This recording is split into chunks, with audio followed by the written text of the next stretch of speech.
Curator's appointment. I need to tell you what's happening to me. Not because I think you can help, it's far too late for that, but because I need someone to understand. Someone to witness what I'm going through, what I've seen, what's coming for both of us now. You might want to check that your doors are locked. Not that it will matter in the end. Started 3 weeks ago with an email. Nothing ominous about it at first. Just a job opportunity that arrived on a Wednesday morning as I was scrolling through my inbox, deleting promotional offers and bills I couldn't afford to pay. The subject line read, "Curator position, private collection, immediate opening." My fingers hovered over the delete button. I'd been out of work for 8 months after the museum where I'd spent 12 years had restructured. Their euphemism for laying off everyone but the director's nephew. The rejections had piled up since then, each one more demoralizing than the last. But something about this email caught my attention. "Dear applicant, we've reviewed your credentials and believe you would be an ideal candidate for a special curatorial position with a private collector. The collection consists of rare artifacts and peculiarities acquired over centuries from various global locations. The position offers exceptional compensation and requires absolute discretion.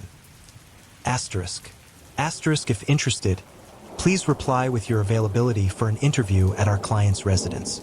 The address is 1723 Blackwell Lane. Regards, Ellis Thorne. Thorne Acquisitions. I don't remember applying for this job. Then again, I'd sent out so many applications in those desperate months that they had begun to blur together.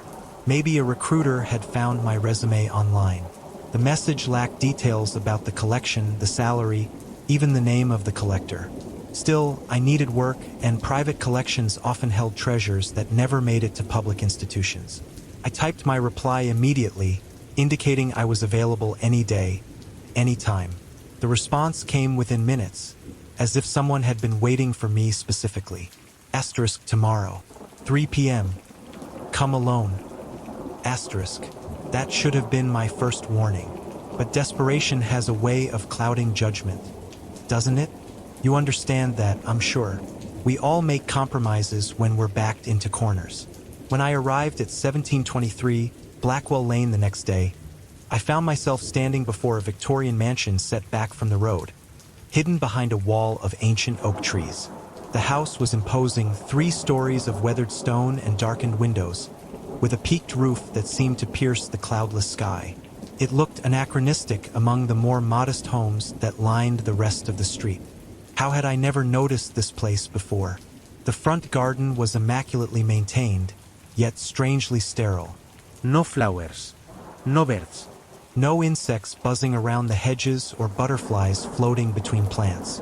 Just perfectly trimmed topiaries shaped into abstract forms that seemed almost human at first glance, then unmistakably not as you looked closer. I rang the bell and waited, clutching my portfolio. No sound came from inside, no footsteps approaching, no voice calling out. Yet the door swung open as if pulled by invisible hands. "Hello," I called into the dimly lit foyer. "Mr. Thorne, Ms. Evelyn Morris." The voice came from the shadows to my right, deep and resonant. Precisely on time. I appreciate punctuality. A tall figure stepped into view. Ellis Thorne was older than I expected, perhaps in his 70s, with sharp features and silver hair swept back from a high forehead. He wore an impeccably tailored charcoal suit that seemed to absorb the scant light rather than reflect it. But it was his eyes that held me paralyzed, pale blue, almost colorless, with an intensity that made me feel transparent, as if he could see through my skin to the desperate thoughts beneath. "Please," he said, gesturing toward a hallway. "The collection awaits." I followed him through the house, noting the sparse furnishings and complete absence of personal items. No photographs, no artwork. No evidence that anyone actually lived here. The only sound was our footsteps on hardwood floors, mine hesitant, his confident and rhythmic. "The collector prefers anonymity," Thorne explained without turning. "You'll never meet them directly. All communications will go through me. The salary is 3 times your previous position, with full benefits and housing provided on the grounds." I nearly stumbled. Housing. The collection requires constant attention. Night and day. The previous curator departed unexpectedly, left everything behind. He paused before a set of double doors at the end of a long hallway. Are you still interested? Every instinct told me to leave, to make an excuse and walk away. But the mention of that salary, enough to clear my debts to start over, silenced the warning bells. Yes, I said. I'd like to see the collection. Thorne smiled, revealing teeth that were just slightly too perfect, too white. Excellent. He produced an old iron key from his pocket and fitted it into the lock. A word of caution, Ms. Morris. Some pieces in this collection are sensitive. They affect different people in different ways. If you feel unwell at any point, please say so immediately. The doors swung open, and lights flickered on automatically, illuminating a vast room that should not have fit within the dimensions of the house I'd seen from outside. The ceiling soared at least 30 feet high, with ornate skylights letting in shafts of dust-moted sunlight. Glass cases lined the walls and created islands throughout the space, each holding objects I couldn't quite make out from the doorway. This is just the main gallery, Thorne said, watching my reaction closely. There are 7 more rooms, each dedicated to specific categories. I stepped inside, drawn by professional curiosity despite my unease. The air was different here, heavier, charged with something I couldn't identify. Tasted metallic on my tongue. The first display case contained what appeared to be a simple hand mirror, oval-shaped with an ornate silver handle. The placard beside it read only, Venice, 1687. May I? I asked, gesturing toward the case. Thorne nodded. You'll need to document and research every item. Many lack proper provenance. I leaned closer to examine the mirror. The glass was cloudy with age, showing only the vaguest reflection. As I studied it, something shifted in the surface. A darkening that wasn't my shadow, a movement that didn't correspond to mine. For a split second, I could have sworn I saw another face looking back at me. Gaunt, with hollow eyes and parted lips, as if trying to speak. I jerked back, blinking rapidly. Problem? Thorne asked, though his tone suggested he'd expected this reaction. No, primer Just admiring the craftsmanship, we continued through the gallery. Each artifact was more unusual than the last.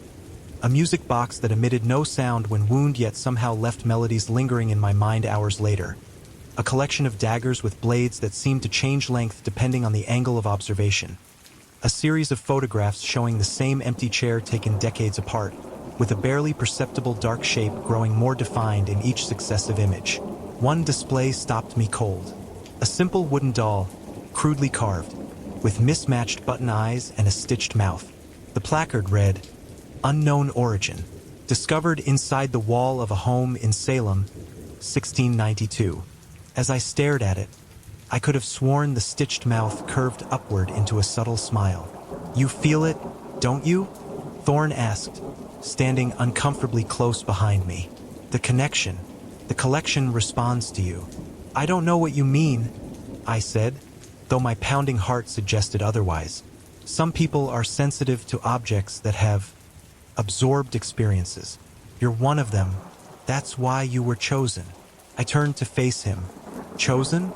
I thought I applied for this position. Thorne's expression remained neutral, a figure of speech. The salary is $150,000 annually, with a 5-year contract. You would start immediately. The amount was staggering, enough to solve every financial problem I had, and then some. Yet something felt profoundly wrong about this entire situation. I'd need time to consider, I said. Of course. Thorne reached into his pocket and withdrew a small wooden box, about the size of a deck of cards. Take this, a sample from the collection. Spend some time with it.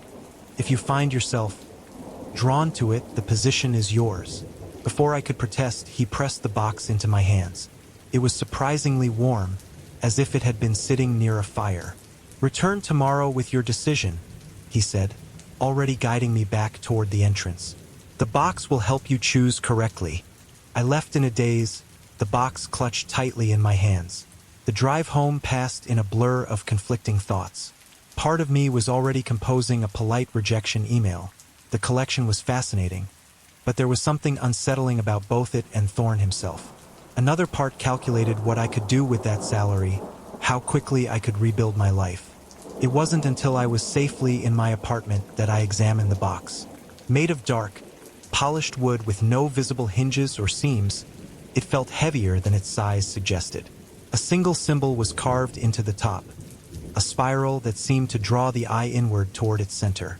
I set it on my coffee table and stared at it for a long moment, debating whether to even open it. Curiosity won. I ran my fingers along the edges, searching for a catch or opening mechanism. As I traced the spiral, I felt a subtle click, and the top of the box slid smoothly to one side. Inside, nestled on black velvet, was a small brass key. Nothing remarkable about it, just an old-fashioned key with a simple design. When I picked it up, it was ice-cold despite having been in the warm box. As I held it, the chill spread from my fingers up my arm, a creeping numbness that made me drop the key back into the box. Take it. The thought arose unbidden in my mind. Asterisk, it's yours now. It's always been yours. Asterisk. I slammed the box shut and pushed it away. What was happening to me?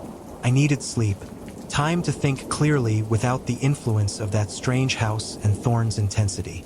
That night, I dreamed of corridors that stretched endlessly, lined with glass cases containing shadows that moved when I wasn't looking directly at them.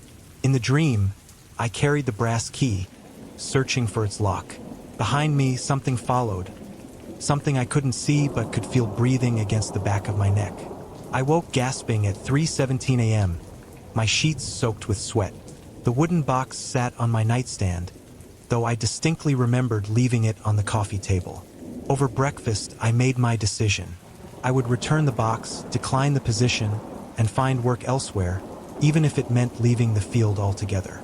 Some opportunities weren't worth the cost, no matter how desperate my situation. I arrived at 1723 Blackwell Lane at precisely noon, box in hand, speech prepared. But as I approached the iron gates, I stopped short. Where the Victorian mansion had stood just yesterday, there was nothing but an overgrown lot. Weeds pushed through cracked concrete foundation.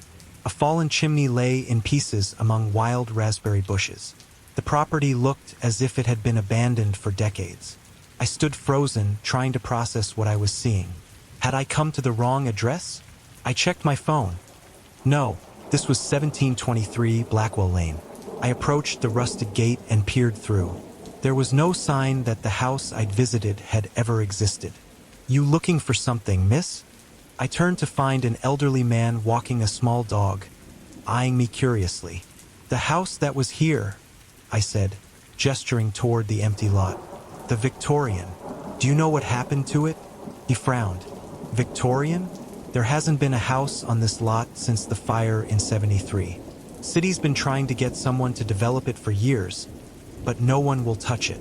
He tugged his dog's leash. "Folks say it's cursed, but that's just superstition. Have a good day, miss." I watched him shuffle away, my mind racing. Had I imagined everything? The house, Thorne, the collection? But the box in my hand was real enough, solid and warm against my palm. When I got home, I called the museum where I'd worked, asking for any information on Ellis Thorne or Thorne acquisitions. My former colleague ran a search while I waited. "That's odd," she said after a long pause. "There's a mention of a Thorne collection being donated in 1897. The donor was Ellis Thorne, described as a private collector of peculiarities and abnormalities. But the collection never actually arrived. Thorne disappeared before the transfer, and the collection was never found." 1897? I repeated. "You're sure about that date?" "That's what the record says." "Why? Who is this guy?" I thanked her and hung up without answering. My hands were shaking as I stared at the wooden box. I needed to get rid of it. Whatever was happening, whatever game was being played, I wanted no part of it. I decided to destroy the box. Breaking it open seemed the most direct approach, so I took a hammer from my kitchen drawer and brought it down hard on the wooden surface. The hammerhead bounced off as if it had struck rubber, sending painful vibrations up my arm. I tried again with the same result. Not even a scratch marred the polished surface. Fine. If I couldn't destroy it, I'd discard it. I drove to the lake on the edge of town, waited until no one was watching, and hurled the box as far as I could into the water. It hit the surface with a satisfying splash and sank immediately. Relief washed over me. Done. That night, I slept peacefully for the first time since receiving the box. No dreams of endless corridors or pursuing shadows. I woke feeling refreshed, optimistic even. I spent the morning applying for jobs, determined to rebuild my life and forget the strange encounter with Thorn and his collection. As evening approached, I ordered takeout and settled on my couch to watch a movie. The knock at my door came just as I was about to press play. Expecting the delivery person, I opened the door without checking the peephole. Ellis Thorne stood in my doorway, unchanged from our meeting, right down to the same immaculate suit. Behind him, darkness had fallen completely, though my phone showed it was only 6:43 p.m. "You didn't return with your decision," he said mildly, as if we'd arranged to meet and I'd simply forgotten. "How did you find my address?" I managed to ask, my voice barely audible over my pounding heart. "You know the answer to that," he replied, his colorless eyes fixed on mine. "May I come in?" "No," I said, summoning what courage I could. "I'm not interested in the position. Please leave." Thorne sighed, a sound like wind through dead leaves. "The position wasn't optional, Ms. Morris. You were selected. The collection has already formed a connection with you." "I threw the box in the lake," I said defiantly. "Did you?" He reached into his pocket and withdrew the wooden box, the same one I'd watched sink beneath the lake's surface hours earlier. Objects from the collection have a way of returning to those they've chosen. I tried to close the door, but Thorne moved with impossible speed, his hand shooting out to hold it open. His strength was overwhelming, effortless. His smile remained fixed, pleasant even. "The previous curator made the same mistake," he said conversationally. "Thinking she could refuse, thinking she had a choice. Would you like to meet her?" Before I could respond, he opened the box and held it toward me. Inside was not the brass key I'd seen before, but a button, a simple, mismatched button like the eyes of the wooden doll in the collection. My own reflection distorted in its surface, features elongating, mouth stretching into a silent scream. And behind my reflection, another face emerged. A woman's face, eyes wide with terror, mouth moving frantically as if trying to warn me. I stumbled backward. "What is this? What do you want from me?" "Want?" Thorne tilted his head slightly. "I am merely the intermediary. The collection makes its own choices. It's chosen you to catalog it, to study it, to join it eventually. All collections need curators, Ms. Morris. Someone to appreciate them. Someone to become part of them." He stepped over my threshold uninvited, and as he did, the lights in my apartment flickered. The air grew cold enough that I could see my breath forming clouds between us. "The house you visited doesn't exist in this world anymore," he continued, closing the door behind him. "It burned in 1973, as your neighbor said, but the collection survived as it always does. It exists between spaces now, between moments, and so do I." As he spoke, his appearance began to change subtly. His skin took on a waxy quality, his movements becoming just slightly too fluid, as if his joints bent in ways they shouldn't. "You have until midnight to accept the position voluntarily," he said, placing the box on my coffee table. "After that, the collection will take you anyway, but the transition will be less pleasant." He turned to leave, then paused. "Oh, and don't bother trying to run. The collection is already inside you, has been since you first touched the box. Look at your hands if you don't believe me." I glanced down at my trembling hands and nearly screamed. Faint lines had appeared on my skin, forming patterns that resembled the grain of wood. As I watched in horror, they deepened slightly, as if my skin were transforming into the same material as the box. "What's happening to me?" I whispered. "You're becoming part of the collection," Thorne replied matter-of-factly. "The previous curator is still there in her own way. All the curators are. Preserving history is such important work." Don't you think? He left without another word, closing the door quietly behind him. I immediately tried to call the police, but my phone showed no signal. My laptop wouldn't connect to the internet. Even my landline was dead. I ran to the bathroom and scrubbed at my hands until they were raw, but the wooden patterns remained, spreading slowly up my wrists. In the mirror, I noticed a subtle change in my eyes, the faintest hint of something button-like in their reflection. That was 2 weeks ago. Since then, I've tried everything to stop the transformation. I've attempted to leave town, only to find myself driving in circles, always returning to my apartment. I've tried to destroy the box again, burning it, crushing it, even taking a chainsaw to it. Nothing works. It remains intact on my coffee table, mocking my efforts. The changes are accelerating now. The wooden grain has spread to my elbows. My joints have stiffened, moving with audible creaks in the morning. Yesterday, I found a loose thread at the corner of my mouth that, when pulled, caused my lips to pucker as if they were being sewn shut. I've used my remaining time to research Ellis Thorne and his collection. Library archives show mentions of him collecting curiosities as far back as 1832. Always described as an elderly man with silver hair. The house at 1723 Blackwell Lane appears in historical photographs from 1890, 1923, 1957, and then no more after the fire in 1973. More disturbing are the patterns of disappearances I've discovered. Museum curators, archivists, collectors, all vanishing without trace over the span of decades. Each disappeared shortly after acquiring a new item for their collections, described variously as unusual or one of a kind. Which brings me to why I'm telling you all this. 2 days ago, I received another email from Thorne. It contained only an address, your address, and a simple instruction: prepare them. You see, I'm not the only one being welcomed into the collection. You were chosen too. Perhaps you've already noticed the changes. Dreams of corridors and glass cases, reflections that don't quite match your movements, the faint smell of old wood and metal that lingers even when there's no source. Look at your hands. Are there patterns forming? When you drink, does the liquid seem to pool behind glass that isn't there? These are the early signs. I've been fighting it for weeks, but I'm tired now. So tired. The box sits open beside me as I write this. The brass key inside it no longer feels cold. It feels like it's part of me already, like it's always been part of me. Tonight, at midnight, Thorne will come for me. I'll join the others in the collection, preserved, appreciated, eternal. And then, when my transformation is complete, I'll come for you. Not because I want to, because that's what curators do. We preserve, we collect, we expand the collection.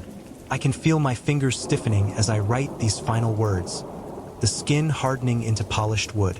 There's a hollowness spreading inside me, making space for whatever the collection needs me to become. Check your email. Has Thorne contacted you yet? Have you received a small package, a token from the collection? If not, you will soon. And when you do, remember my story. Remember what happens to those who are chosen. They never really disappear, you know? They're just cataloged, preserved, transformed into something that belongs on a shelf, behind glass, with a small placard describing their provenance. Human Curator, American, early 21st century. Acquired 2025. The midnight hour approaches. I can hear footsteps outside my door, too rhythmic to be human. I can hear the turning of a key in a lock. Not my lock, but something deeper, something inside me that's being unlocked. The door is opening now, but not the door to my apartment. It's opening somewhere else, somewhere between spaces, between moments. And through that door, I can see the collection waiting. I can see the others, curators from across time, their wooden faces and button eyes turned expectantly toward me. I don't want to go, but the key is turning, and the box is calling, and my hands are no longer my own. Remember my warning. Watch for Thorne. Listen for footsteps that sound like nothing human. And whatever you do, don't open the box when it comes for you, because it will come. And I'll be watching from behind glass when it does. Wind chimes. I first heard the wind chimes on a Tuesday. It was mid-July, during that particular stretch of summer when the heat feels like it has teeth. My apartment wasn't much help. The air conditioning unit wheezed more than it cooled, leaving me to wallow in my own perspiration while I worked from home. You know how it is when you're completely absorbed in something mundane? I was answering emails, the kind where you have to sound professional even though you're wearing nothing but boxers and a thin sheen of sweat. That's when I heard it. A delicate tinkling sound, like ice in a glass, but more melodic. Wind chimes. The strange thing was, I lived on the 14th floor of a downtown apartment building. Nobody had balconies.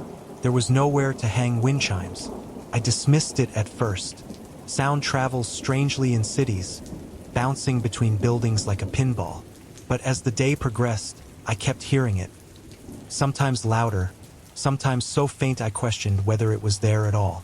By evening, the sound had grown more persistent. No longer the gentle tinkling of afternoon, but a more urgent, almost frantic clattering. I found myself standing at my window, peering out at the neighboring buildings. The sky was turning that peculiar shade of orange that only appears in cities at dusk, pollution bending the light into something beautiful and toxic.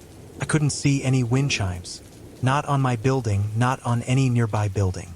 Yet the sound continued, now almost directly outside my window. I called the building manager. "Hey, Mark, it's Connor from 1407. This might sound weird, but is someone installing wind chimes on the exterior of the building?" Mark's laugh crackled through the phone. "Wind chimes? Outside your window? Connor, you're 14 stories up. Unless birds are hanging decorations now, I don't think so. Could it be coming from the roof? Maybe maintenance left something up there? Nobody's been on the roof for weeks. The door's been alarmed since those college kids broke up there in May." "Why? What are you hearing?" I described the sound as best I could, feeling increasingly foolish. Mark promised to look into it but didn't sound convinced. That night, I dreamed of metal tubes hanging outside my window, swinging wildly though there was no wind. They clinked and clattered with increasing vigor until they shattered my window, their razor-sharp edges slicing through the air toward my face. I woke up gasping, my sheets drenched. The wind chimes were silent. On Wednesday, they returned with the sunrise. A gentle melody, almost sweet. I made coffee and tried to ignore them, but found myself humming along with their pattern. Because there was a pattern, I was certain of it now. Not random tinkling, but a specific sequence of notes that repeated every few minutes. During a video call with my team, my manager paused. "Connor, what's that sound in the background?" I froze. "You can hear that?" "Yeah, sounds like wind chimes or something. Nice ambience, actually. So I wasn't imagining it. Others could hear it too, through my microphone at least. This was both comforting and disturbing. After work, I decided to investigate more thoroughly. I pressed my face against the window glass and looked up, down, left, right, nothing. I even opened the window, despite the building policy against it, and stuck my head out, feeling the hot summer air rush against my face. The chimes sounded louder with the window open, but I still couldn't see them. What I did notice, however, was a small piece of red string caught on the corner of my window frame. It fluttered in the breeze, no more than 3 inches long. I reached out and carefully plucked it free. It was an ordinary piece of string, the kind you might use to tie a package. Nothing special about it, except for its location 14 stories above the ground. I closed the window and pocketed the string, oddly reluctant to throw it away. That night, the chimes fell silent as darkness descended. I slept better, though I kept the string on my nightstand, not entirely sure why. Thursday morning, the sound was different. Lower, more resonant, like larger tubes had been added to the invisible wind chime. The melody was the same, but deeper, more ominous somehow. I found myself unable to concentrate on work. The pattern of notes seemed to be trying to tell me something. I recorded it on my phone and played it back, listening carefully. Was it Morse code? Some kind of musical cipher? At lunch, I went downstairs and circled the building, looking up at my window from the street. From that vantage point, I could see something red fluttering near my window. More strings, maybe half a dozen of them, attached to something I couldn't quite make out from below. When I returned to my apartment, I rushed to the window. Opening it again, I could now see several red strings dangling just above, apparently attached to something on the exterior of the building above my window. I texted Mark. There's something attached to the building exterior above my window. Red strings hanging down. Related to the sound I mentioned. His response came quickly. Nothing scheduled for your side of building. We'll check cameras plus send maintenance tomorrow. The chimes grew louder as evening approached. The pattern had changed slightly, new notes added, the sequence longer, more complex. I found myself standing at the window for nearly an hour, just listening. There was something soothing about it now, hypnotic. I shook myself out of the trance and realized with alarm that I'd opened the window without remembering doing so. The red strings seemed to have multiplied. There were at least 20 now, dancing in the breeze just beyond my reach. I closed the window and drew the blinds, but couldn't resist peeking through them periodically. Each time I looked, I thought I saw more strings. That night, I dreamed I was following the red strings up the side of the building. In the dream, I could climb like a spider, my fingers and toes finding impossible purchase on the smooth exterior. The strings led to the roof, where a massive wind chime hung from a structure I couldn't quite see. Something large and dark and breathing. I woke before I could see it clearly, the phantom sound of chimes echoing in my ears. Friday brought a heat wave and a change in the chimes. They no longer followed a pattern I could discern. The sound was chaotic, discordant, almost angry. I kept the window firmly shut and the blinds drawn, but still they penetrated, vibrating through the glass. Mark texted, "Maintenance checked exterior. Nothing there. No strings, no chimes. Sure you're feeling okay?" I wasn't sure anymore. I sent him a photo I'd taken of the strings from my window. His response, "Photo just shows your window frame. No strings visible." I stared at the photo, then back at my window. The strings were there, vibrant red against the blue sky, at least 30 of them now. But they didn't appear in the photo. I called in sick to work and spent the day researching auditory hallucinations, building vibrations, anything that might explain what was happening. The chimes continued their frenzied song, no longer beautiful but harsh and demanding. By evening, I couldn't take it anymore. I decided to follow the strings to find their source. The maintenance door to the roof required a key card, but I discovered months ago that it didn't always latch properly. Tonight, it opened with a gentle tug. The stairwell beyond was dark except for the dim glow of emergency lights. I climbed slowly, the sound of the chimes growing louder with each step. The roof access door was heavy, but unlocked. It swung open to reveal the flat expanse of the roof, gravel crunching under my feet as I stepped out. The city spread around me, a constellation of lights in the gathering darkness. And there it was, not a wind chime, not in any conventional sense. It hung from a water tower at the center of the roof, a massive construction of tubes, bells, and what looked like bones, all connected by hundreds of red strings that stretched out in all directions. Some disappeared over the edges of the building, presumably hanging down past windows like mine. The structure swayed gently, though there was no wind, producing its unearthly music. As I approached, I realized with horror that the tubes were actually fingers, human fingers in various stages of decay, bound together with wire and string. The bells were small skulls, animal and perhaps human, their tops sawn off to create resonating chambers. At the center of this grotesque instrument was something larger. A rib cage, I realized with rising nausea. A human rib cage, the bones yellowed with age but intact, serving as the primary resonator for this abomination. I should have run. I should have called the police. Instead, I found myself reaching out, drawn by some compulsion I couldn't name. One of the red strings seemed to reach toward me, coiling in the air like it had a life of its own. Beautiful, isn't it? I spun around. A man stood by the roof access door, tall, thin, wearing what looked like a maintenance uniform. His face was in shadow, but I could see his smile gleaming in the dimness. "Who are you?" I managed to ask. "Did you make this thing?" "Oh no," he said, stepping forward. His movement was odd, jerky, like a marionette. "I didn't make it. It made me." As he came into the light, I saw that red strings emerged from his sleeves, his collar, even the corners of his eyes. They extended upward, connecting to the massive chime. "It's been growing for years," he continued, his voice vibrating strangely, as if his vocal cords were just another component of the instrument, adding pieces of those who hear its song, building itself one listener at a time. "What do you mean?" I asked, though I feared I already knew. "It starts with the sound. Then the strings appear. Once you can see them, you're already part of it." He gestured to his body. "I was the building's previous manager.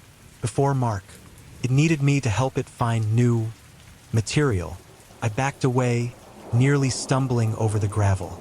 "Mark knows about this?" The thing that had once been a manager laughed, a sound like dry bones rattling. "Mark has been gone for months. You've been talking to this." He pointed upward at the chime. My phone buzzed in my pocket, a text notification. With trembling fingers, I pulled it out. A message from Mark. "Where are you, Connor? Come to the roof. I found your chimes." The man before me smiled wider, his teeth too numerous, too sharp. "It's remarkably good at mimicry. Text messages, phone calls, even video chats. Your team meeting yesterday? Did you really think they heard the chimes?"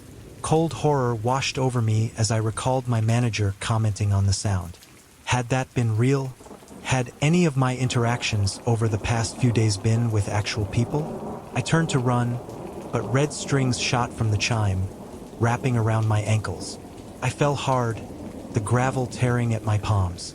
"Don't fight it," the knot manager said, approaching me with that same puppet-like gait.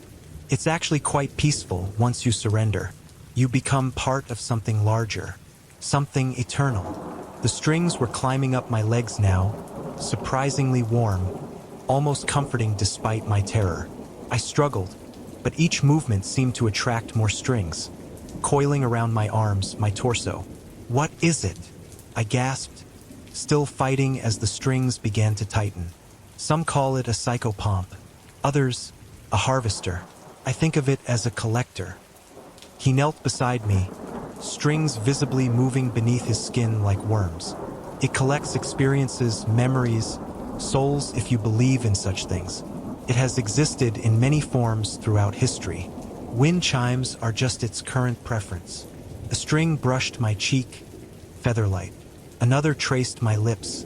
I clenched my teeth, but could feel them seeking entrance, trying to work their way into my mouth, my nostrils, my ears.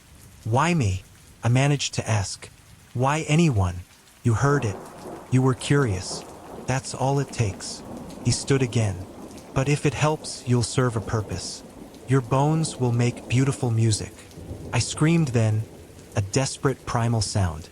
But even as it left my throat, it seemed to transform, becoming part of the chime's terrible melody.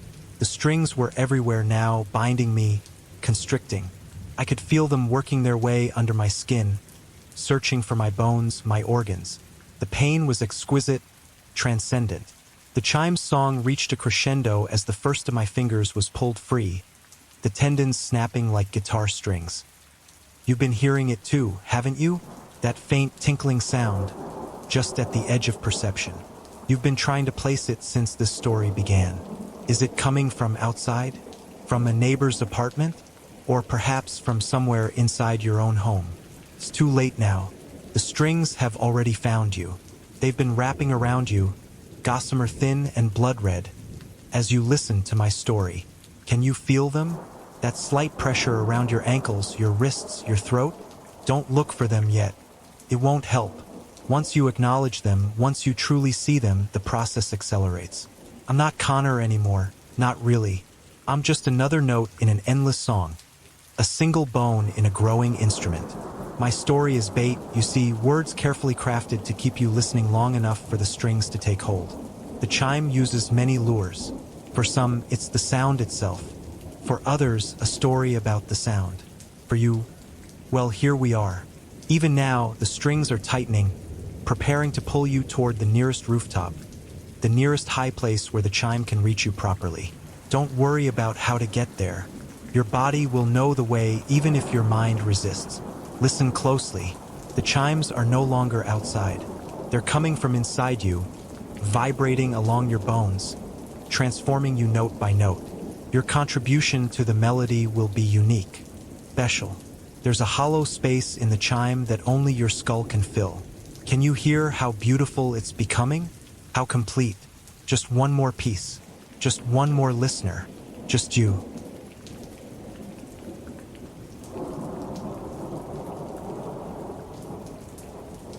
The cataloger. I never should have taken that temp job. That's what I keep telling myself as I huddle in the storage closet, listening to the wet, dragging footsteps outside. But you know how it is when you're 3 months behind on rent and the landlord's patience has worn thinner than the walls of your apartment. You take what you can get. And what I got was a night shift position cataloging artifacts at the Thornton Museum of Anthropology.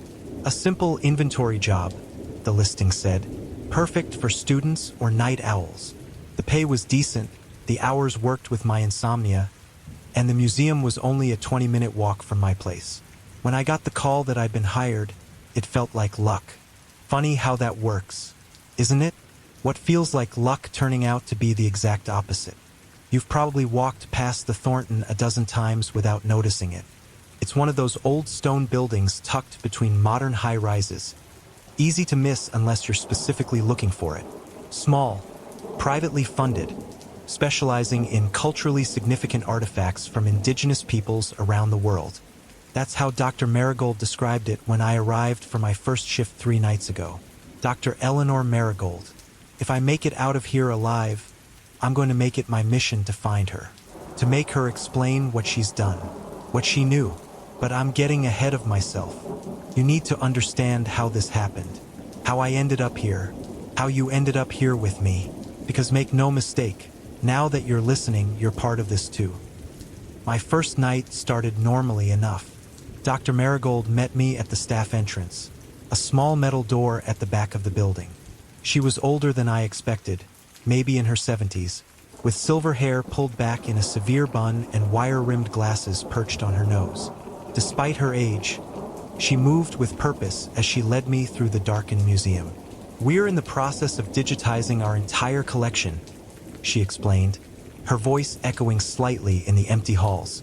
Many of these artifacts have been in storage for decades, some acquired under, let's say, less rigorous standards of documentation. We pass display cases filled with tribal masks, stone carvings, and delicate pottery. In the dim emergency lighting, the masks seemed to follow our movement, empty eye sockets tracking us as we walked. Your job is simple, Dr. Marigold continued. You'll be working in the basement storage area. Each artifact needs to be photographed, measured, and entered into the database with any identifying information from its tag. The computer system is set up and ready to go. She led me down a narrow staircase to a heavy door with a keypad. The code is 5-2-7-8, she said, punching it in. Don't forget it. Cell reception is non-existent down here, and I'd hate for you to get locked in. The door swung open with a groan, revealing a large, fluorescent-lit room lined with metal shelving units. Boxes and crates filled every available space, some clearly ancient, others more modern plastic containers. A small desk with a computer sat in one corner. Start with Section A, Dr. Marigold instructed, pointing to the nearest shelf. Work methodically. Some of these artifacts are extremely valuable, others merely curiosities, but all need proper documentation. She handed me a pair of cotton gloves. Always wear these when handling items. Some have been treated with preservatives that can irritate the skin. That was an understatement, as I would soon discover. The night guard makes rounds every 2 hours. His name is Carlos. Don't be alarmed if you hear footsteps. If you need anything, use the landline to call the security desk. And with that, she was gone, leaving me alone in the basement with thousands of forgotten objects. I remember thinking it was a pretty cushy gig. Quiet, solitary work, no boss breathing down my neck. I put on a podcast and got started, opening the first box in Section A. It contained a collection of small carved figures, each about the size of my thumb. They appeared to be made of some dark wood, worn smooth with age and handling. The tag described them as fertility totems, Papua New Guinea, circa 1930s. I photographed each one, measured its dimensions, and entered the information into the database. Easy work, if a bit tedious. I moved on to the next box and the next. Around midnight, I heard footsteps above. Carlos making his rounds, I assumed. I continued working. It wasn't until I reached the third shelf that things started to feel off. The box I opened contained a single item, a mask unlike any I'd seen in the museum displays upstairs. It was roughly oval-shaped, made from what looked like dark leather stretched over some kind of frame, with holes cut for eyes and mouth. The eye holes were asymmetrical, one significantly larger than the other, and the mouth was just a jagged slit. The tag attached to it was faded, the handwriting barely legible. Ceremonial mask, origin unknown, believed to be used in transformation rituals. Acquired 1967. The mask was heavier than it looked when I lifted it for photographing. The inside was stained dark, and there was a faint, unpleasant smell coming from it, like copper and something rotten. As I held it under the light to examine it more closely, I could have sworn I felt it grow warmer in my hands. I quickly put it down, suddenly uncomfortable. There was something about the mask that made my skin crawl. I finished documenting it and moved on, eager to be done with it. The rest of the shift passed uneventfully. Carlos stopped by around 2 a.m., a heavy-set man with a friendly smile who seemed surprised to find someone working in the basement. "Not many people last in this position," he commented. "Something about being alone down here with all these things." He gestured vaguely at the shelves. "Gives folks the creeps." "I'm fine," I assured him. "I like the quiet." He shrugged. "Each to their own. Just knock on the door if you need me." After he left, I found myself more aware of the silence, broken only by the occasional creak of the old building settling. I turned my podcast back on, louder this time. When my shift ended at 6 a.m., I was exhausted but satisfied with the amount of work I'd accomplished. I'd cataloged nearly 50 artifacts, making a decent dent in Section A. Dr. Marigold had left a note saying she'd review my work the next evening. I walked home in the gray pre-dawn light, crawled into bed, and fell into a deep sleep. And that's when the dream started. I dreamed of the mask. In my dream, I was wearing it, the leather warm and damp against my face. I could feel it clinging to my skin, almost as if it were melting into me. I tried to pull it off, but my fingers slipped on the surface, which had become slick and soft, like raw meat. I woke up gasping, my face drenched in sweat. The dream had been so vivid that I actually touched my face to make sure the mask wasn't there.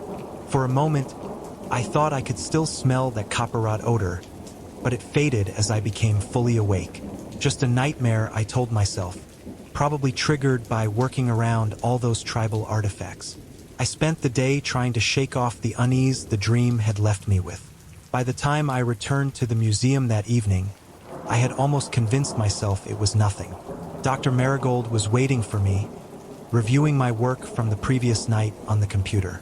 "Very thorough," she commented. "You have a good eye for detail. Continue with Section A tonight." As she turned to leave, I found myself asking, "Dr. Marigold, what do you know about a leather mask in the collection? Dark-colored, asymmetrical eyes." She paused, her body tensing slightly. "Ah, you found that one already. It's one of our more unusual pieces. Is there a problem?"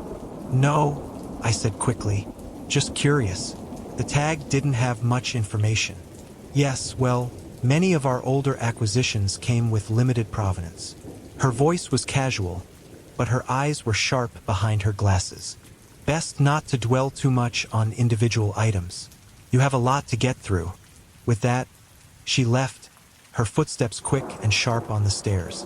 I returned to my cataloging, deliberately choosing to work on a different shelf than the one that had contained the mask. This section held pottery fragments and small stone tools, each carefully wrapped in acid-free tissue paper. Mundane objects that didn't inspire any sense of dread. But as the night wore on, I found my gaze repeatedly drawn to the shelf where I'd found the mask. Had I put it back in exactly the same spot? I couldn't remember, but something about the arrangement of boxes there seemed different. Around 1 a.m., I heard footsteps in the stairwell, too early for Carlos's normal rounds. I called out, but there was no response.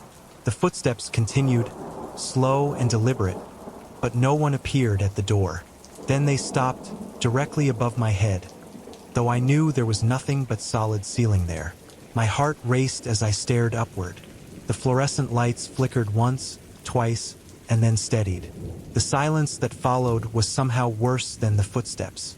I tried to return to my work, but my hands were shaking too badly to handle the delicate pottery shards.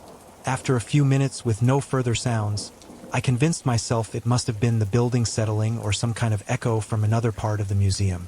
I decided to take a break, walking around the storage room to stretch my legs. Without conscious intent, I found myself standing in front of the shelf where I'd returned the mask. The box was exactly where I'd left it, looking undisturbed.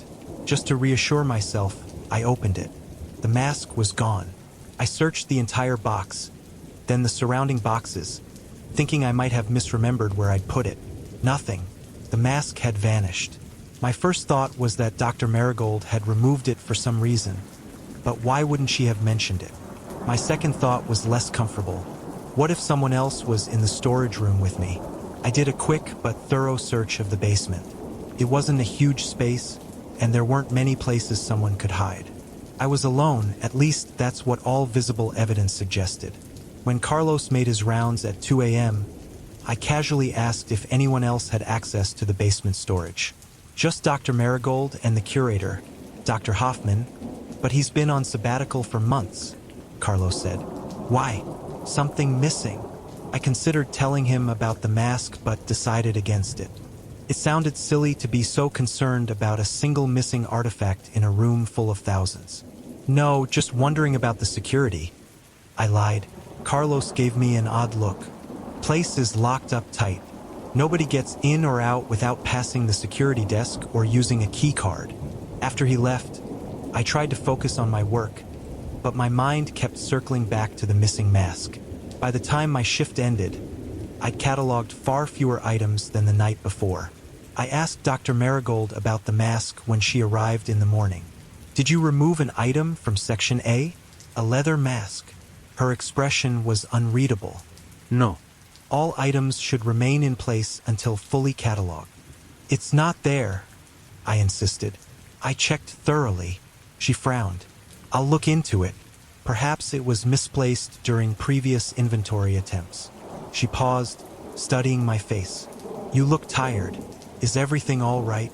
Just didn't sleep well yesterday, I admitted. The night shift can be difficult to adjust to, she said, her voice softening slightly. Perhaps take tonight off and return tomorrow. I should have taken her offer. Should have walked away then and never come back. But I needed the money, and more than that, I needed to understand what was happening. I'll be fine, I said. The dream came again when I slept, more intense than before. This time, the mask wasn't just on my face. It was becoming my face. I could feel it merging with my skin, the leather softening and meshing with my flesh until the distinction between mask and face disappeared. In the dream, I walked through darkened halls, my vision strangely altered by the asymmetrical eye holes, which had somehow become my actual eyes. I woke up gasping, my hands clawing at my face. It took several moments of frantic touching to convince myself that my features were normal, that there was no mask melded to my skin. My third night at the museum started like the others, with Dr. Marigold giving me brief instructions before leaving me alone in the basement. She made no mention of the missing mask, and I didn't ask again. I worked methodically, trying to lose myself in the routine of photograph, measure, document. But I couldn't shake the feeling that I was being watched. Every few minutes, I would look up, convinced I'd seen movement in my peripheral vision, only to find nothing but shadows. The air in the basement felt different somehow, heavier, as if the oxygen content had decreased. My breathing became shallow, and a dull headache formed behind my eyes. At midnight, the lights flickered again, more persistently this time. For a few seconds, I was plunged into complete darkness.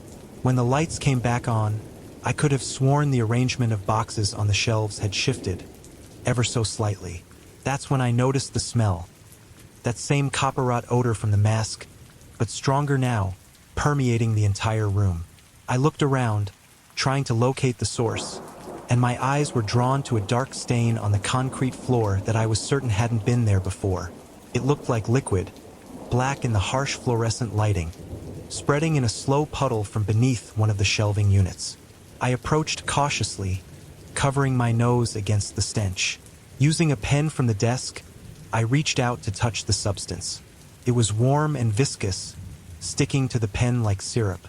In the light, I could see it wasn't black but a deep, dark red. Blood. It had to be blood. I backed away, my heart pounding. Where was it coming from? There was no logical source for a puddle of blood to be forming in the middle of a museum storage room. I needed to find Carlos to report this impossible thing that was happening. I hurried to the door, punching in the code with trembling fingers. 5-2-7-8. Nothing happened. The door remained firmly shut.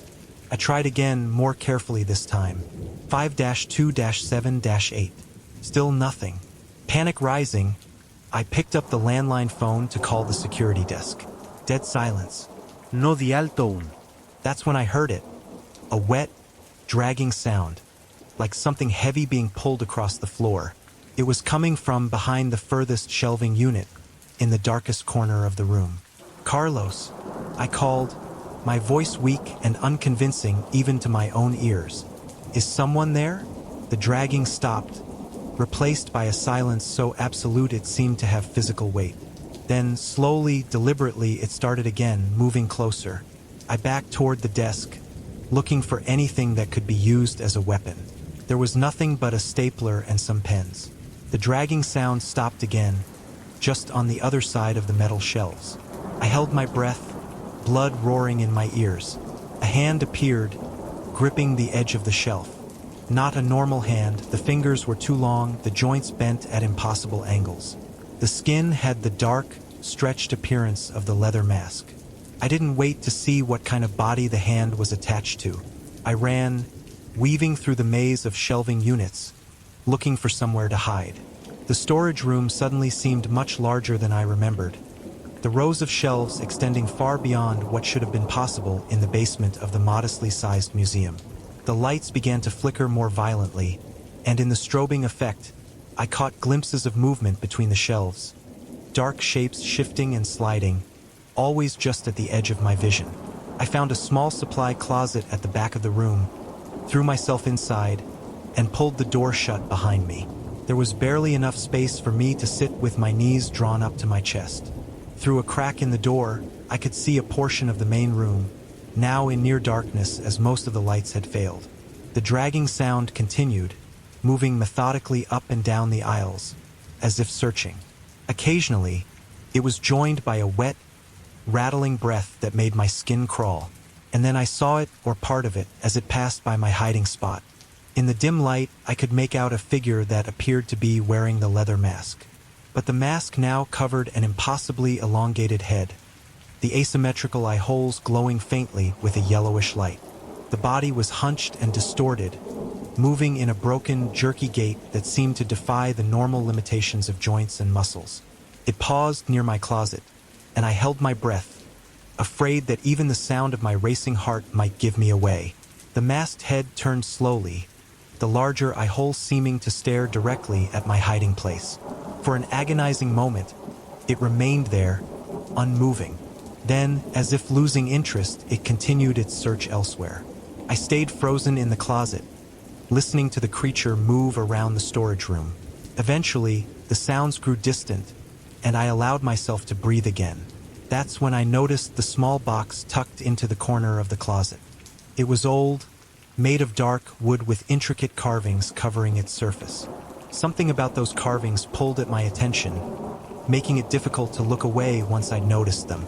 They seemed to shift and move in the dim light, forming patterns that almost made sense before dissolving back into chaos.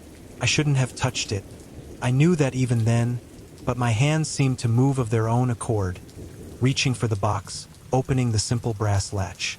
Inside was a small leather-bound book, its cover unmarked except for a symbol that matched one of the carvings on the box. A twisted, spiraling shape that hurt my eyes to look at directly. I opened the book, and that's when everything changed. The pages were filled with handwritten text in various languages. Some I recognized: English, Latin, what looked like Sanskrit. Others were completely alien, the characters seeming to squirm and reshape themselves as I tried to focus on them. But I could understand them, all of them.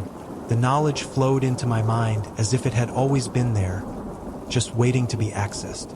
The book was a journal spanning centuries, with entries from dozens of different writers. All of them had worked at the Thornton Museum or its predecessors. All of them had encountered the mask. The mask, I learned, was far older than its acquisition date suggested.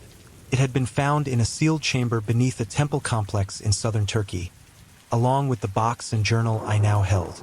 The original excavation team had all died under mysterious circumstances within a year of the discovery.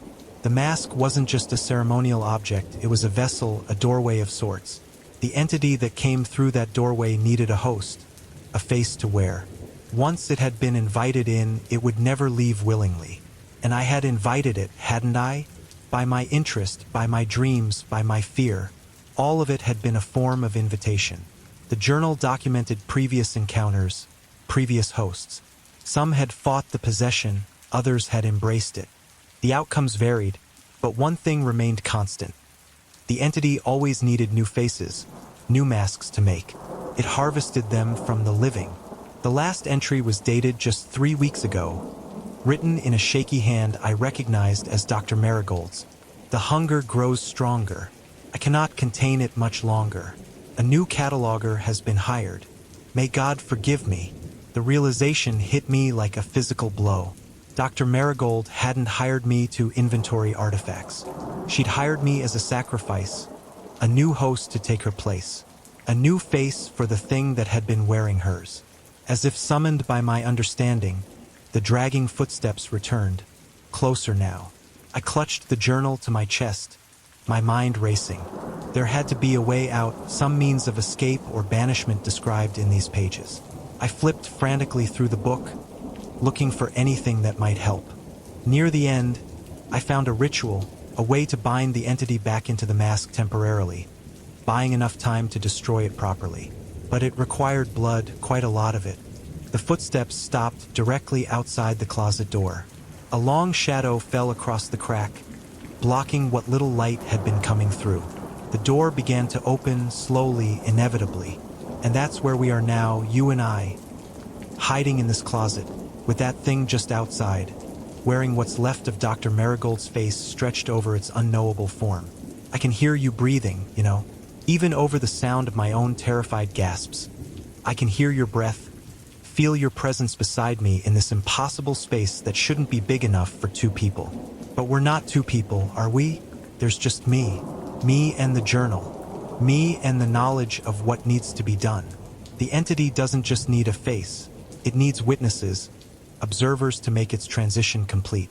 By telling you the story, by pulling you into this moment with me, I've made you part of the ritual. Can you feel it? The way the air has changed, the weight pressing down on your chest. That's not just fear, that's your participation. I'm sorry, I truly am, but the journal is clear. The only way to stop this cycle is to redirect it, to offer another door. You're that door now. The shadow is pushing against the closet door, the wood splintering under pressure no human could exert. I can see its eye now, peering through the widening crack, that large asymmetrical eye, glowing with sickly yellow light. It sees me, it sees you too, and as the door finally gives way, as the thing that was once Dr. Marigold reaches for me with those impossible hands, I understand the true purpose of the cataloger. Not to document, to witness, to remember, to become. I feel its touch on my face now, cold and burning at the same time. Its fingers sink into my skin like it's made of clay, reshaping me from the inside out. But it's not looking at me anymore. It's looking at you. The hunger in its eye is not for me. Not anymore. I've done what the journal required. I've passed the burden on. The new invitation has been accepted. I'm sorry. Behind you. It's right behind you now. Don't turn around. Don't look. But you will. We always do. The cartographer. I know what you're thinking. This can't possibly be happening to you. That's what I thought too when it started. It began with a job posting for a research assistant position at the County Historical Society. Nothing remarkable about it. Decent pay for cataloging old documents, organizing files, the usual. I've always been a bit of a history buff, so I jumped at the opportunity. You would have done the same. The Historical Society occupied a small wing of the county library basement. Not the modern part with the children's storytelling circle and ergonomic furniture, but the old section with creaking floorboards and that distinct smell of aged paper and dust. The kind of smell that gets caught in your nostrils and lingers for hours after you've left. Mrs. Harmon, the Society's director, was a soft-spoken woman with silver hair pulled back so tightly it seemed to stretch her skin. When she smiled, it never quite reached her eyes. "We've recently received a donation from the estate of Dr. William Mercer," she explained, leading me past rows of metal shelving stacked with acid-free boxes. Local physician, amateur cartographer. His family found boxes of his papers after his death and thought we might want them.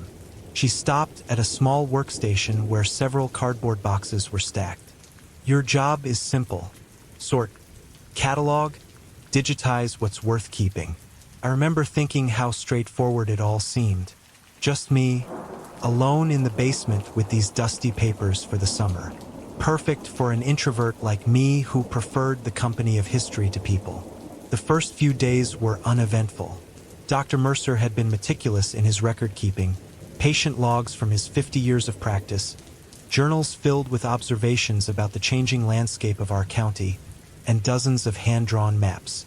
The maps were beautiful, intricate, detailed renderings of local trails, creeks, and landmarks, all drawn with a steady hand and an artist's eye for detail.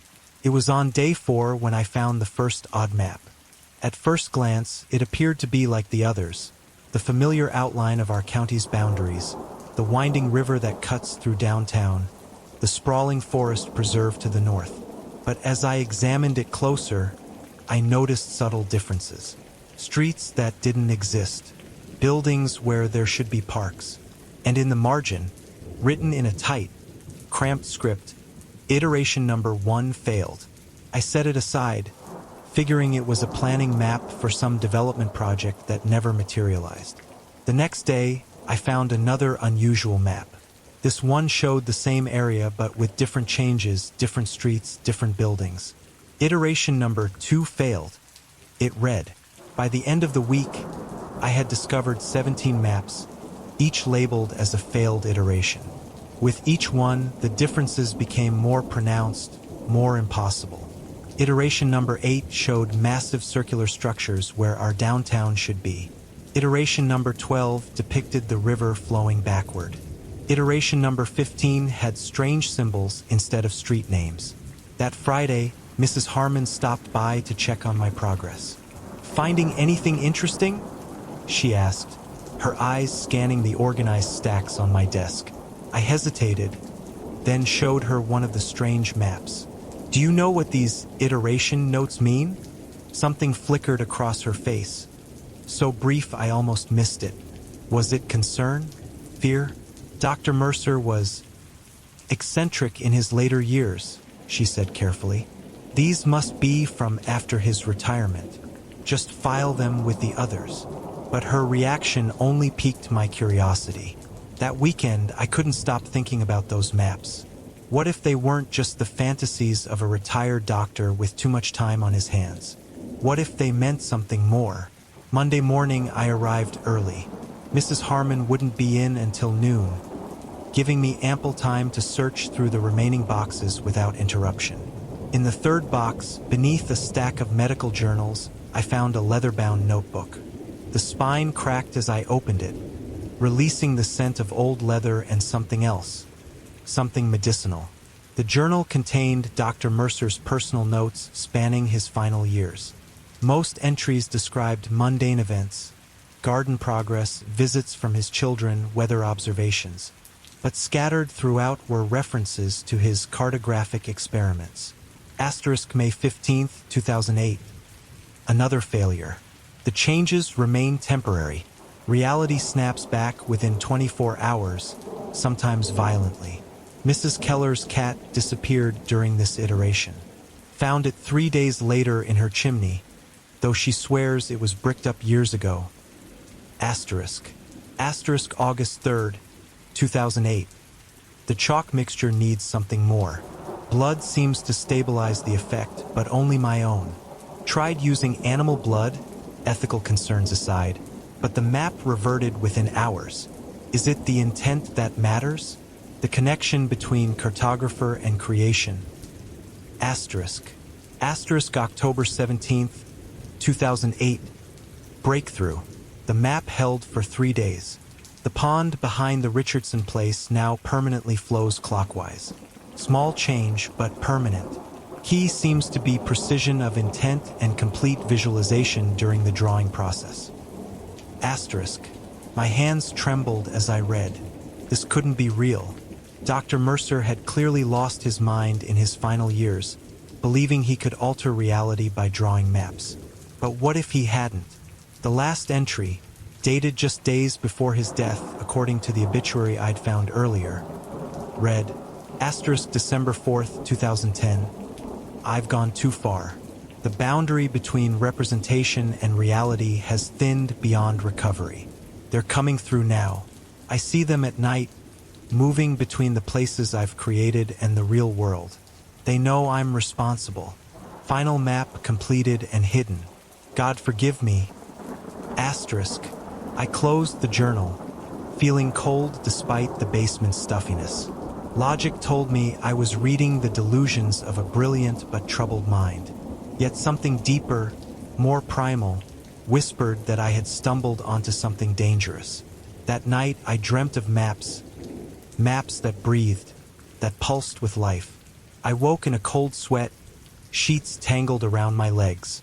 The dream had been so vivid that I could still see the lines of the maps when I closed my eyes, like afterimages burned into my retinas. The next morning I called in sick. Instead of going to work, I drove to the address listed in Dr. Mercer's obituary. His house stood at the end of a quiet cul-de-sac, a modest 2-story colonial with peeling paint and overgrown hedges. According to the journal, his children had cleared out most of his belongings after his death. But what if they'd missed something? What if the final map was still there? I knew this was trespassing, but curiosity pushed me forward. The back door's lock was flimsy, giving way after a few minutes of tinkering with a credit card. A skill I'd learned in college after locking myself out of my apartment one too many times. The interior smelled of dust and abandonment. Rectangular outlines on the walls showed where pictures had once hung. Empty bookshelves lined the study. I searched methodically, looking for hiding places behind vents, under floorboards, inside light fixtures. In the upstairs bathroom, I noticed the medicine cabinet was slightly askew. When I pulled it away from the wall, I found a small recess carved into the drywall. Inside was a roll of paper secured with a rubber band. My hands shook as I carefully unrolled it on the bathroom counter. It was a map unlike any of the others, larger, more detailed, encompassing not just our county but the entire state. The paper felt strange, almost warm to the touch, and the ink seemed to shimmer slightly in the dim bathroom light. This map showed our world, but wrong.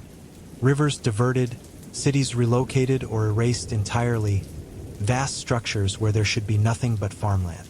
In the corner, in that now familiar handwriting, final iteration, the way things should be.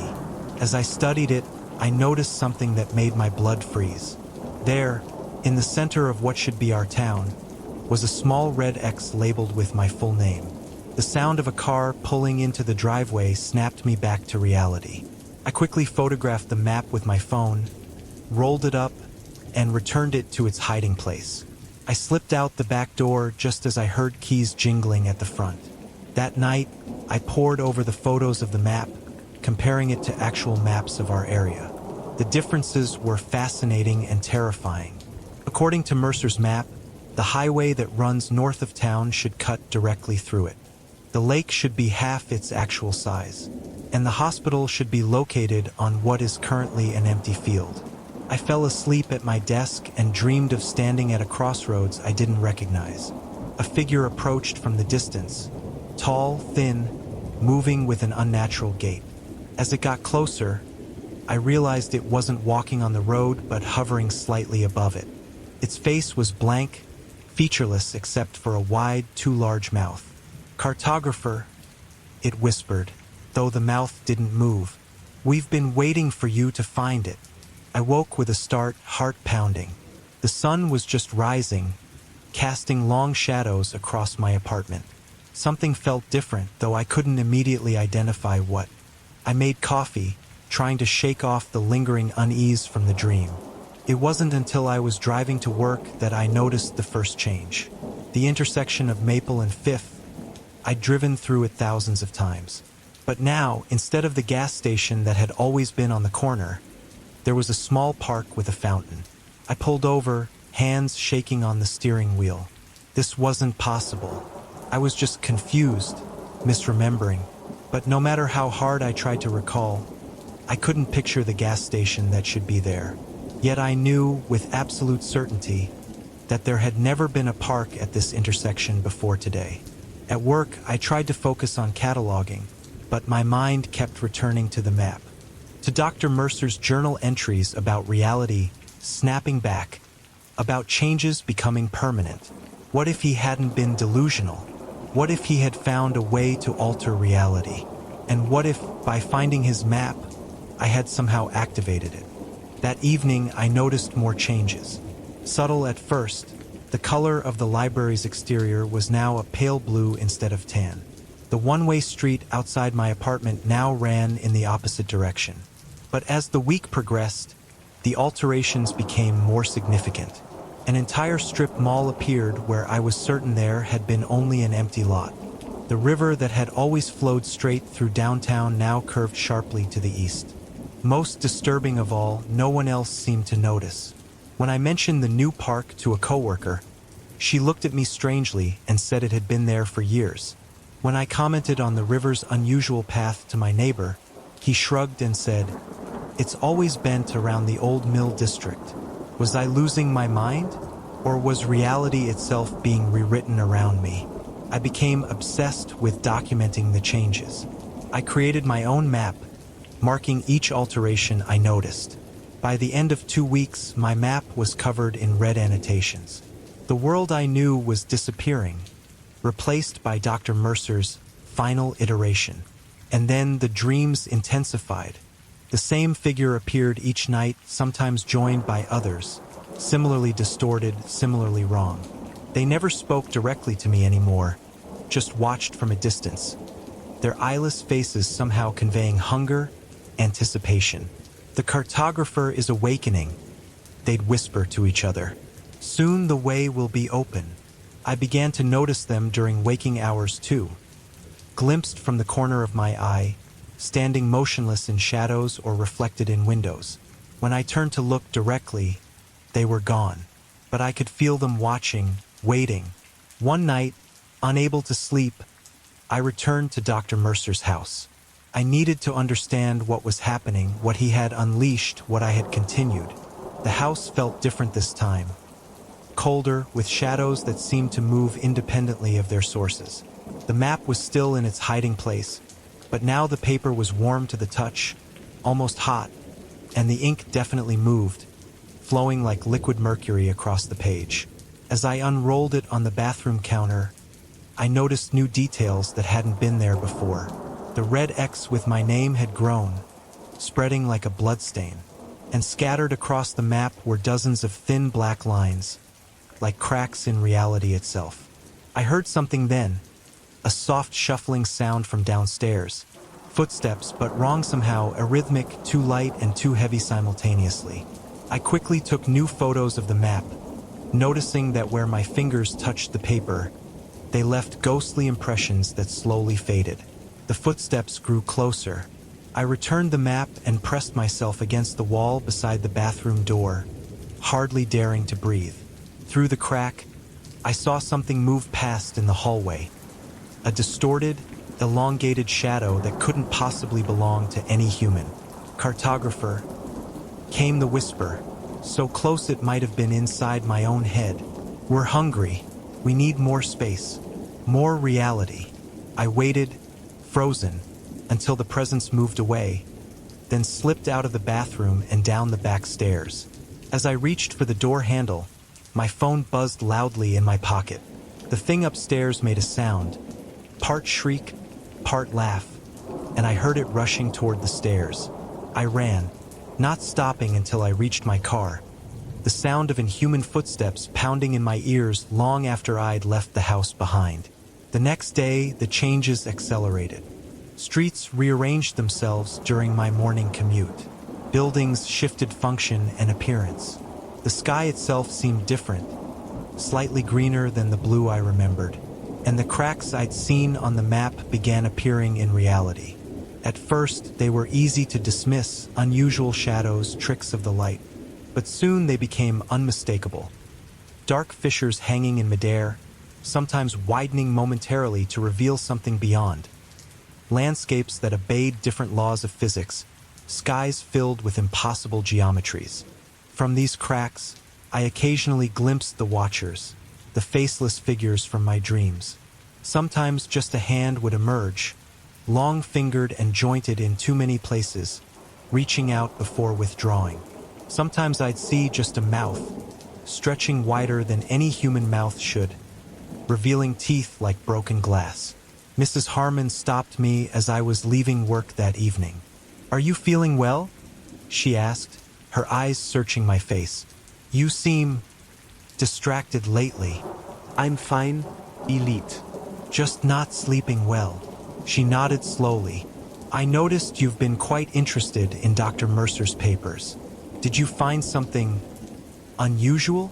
Something in her tone made me hesitate. What did she know?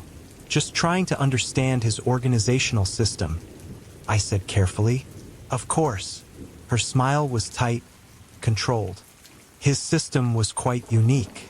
So many iterations before he got it right. Iterations, the exact word from the maps. She knew. "What happened to him?" I asked. "Really?" Mrs. Harmon's smile faded. "Reality is more malleable than most people realize. Dr. Mercer discovered this. He found that a sufficiently detailed map, created with the right intention, could reshape what it represented." "That's impossible," I whispered, even as I recalled the growing evidence to the contrary. "So we like to believe. It keeps us safe." She touched my arm gently. "But once you start changing things, you attract attention. From the spaces between spaces. From the things that live there. The Watchers," I said, and immediately regretted it when her eyes widened in alarm. "You've seen them." It wasn't a question. "Then it's already begun. The final iteration is unfolding." What did he do? What am I doing? Dr. Mercer believed he could create a perfect world through his cartography. But perfection creates gaps, inconsistencies. The Watchers find these gaps and widen them. They're coming through now, aren't they? You've seen the cracks. I nodded, my mouth dry. They fed on his desires, his ambitions. They'll feed on yours too. They'll offer you the power to remake the world as you wish. And then they'll come through completely and devour everything. How do I stop it? Her laugh was bitter. You don't. Dr. Mercer tried. He destroyed most of his maps, but the final one, that one he couldn't bring himself to destroy. His masterpiece. But if we destroy it now, too late. You've seen it. You've connected with it. You're the cartographer now. She stepped away from me. I'm leaving town tonight. I suggest you do the same, though I doubt distance will help for long. She walked away, leaving me standing alone in the empty library basement. That night, the dreams were more vivid than ever. I stood before an enormous map that covered the entire floor of a vast circular chamber. As I watched, the map changed, continents shifting, oceans rising and falling, cities appearing and disappearing. Your turn to draw, whispered a chorus of voices from the darkness surrounding the map. "Show us your world." I looked up to see the watchers emerging from the shadows, dozens of them, their blank faces somehow conveying eagerness, hunger. "I don't want this power," I said. "Too late," they hissed in unison. "The cartographer must cartograph, or we will do it for you." One of them extended a grotesquely long arm, offering me a pen that seemed to be made of twisted bone. I woke with a start, my heart racing. Something felt wrong. The air in my bedroom seemed thicker, heavier, and there was a sound, a soft scratching coming from my desk. In the dim moonlight filtering through my window, I saw my hand moving across a piece of paper. My hand, but not under my control. It was drawing a map, lines flowing from the pen with fluid precision. I tried to pull away, but my arm wouldn't respond. With my free hand, I reached for the lamp and turned it on. The map taking shape beneath my possessed hand was our town, but changed, warped in ways that made my eyes hurt to look at. Streets curved in impossible angles. Buildings overlapped in ways that couldn't exist in three-dimensional space. With a supreme effort of will, I managed to drop the pen and stumble away from the desk. The moment I broke contact with the map, pain lanced through my head, sharp, searing agony that brought me to my knees. "The map must be completed," came a whisper from the corner of the room. I looked up to see one of the watchers standing there, its blank face tilted questioningly. "Or we will complete it. Our version will be less hospitable to your kind." "What are you?" I gasped through the pain. "We are the dwellers in the spaces between. The cartographer creates gaps in reality. We expand them." "Why?" "Your world is solid, fixed. Ours is fluid. We envy your certainty. We hunger for it." The watcher took a step toward me, its movement jerky, unnatural. "Complete the map willingly, and we will let some of your reality remain. Refuse, and we will tear it all apart." The pain in my head intensified. Through watering eyes, I looked at the half-finished map on my desk. Already, I could see the ink moving, flowing independently to create new lines, new shapes. I had a sudden, desperate idea.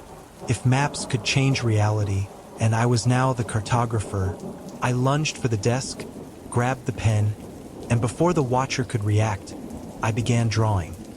Not continuing the distorted version of our town, but creating something new. I drew a cell, a prison, with sigils and symbols I didn't recognize but somehow knew would contain power. "No!" shrieked the watcher, moving toward me with impossible speed, but I was faster, driven by desperation. I completed the cell and, with the last of my strength, drew the watcher inside it. The creature howled, a sound that seemed to come from everywhere and nowhere at once.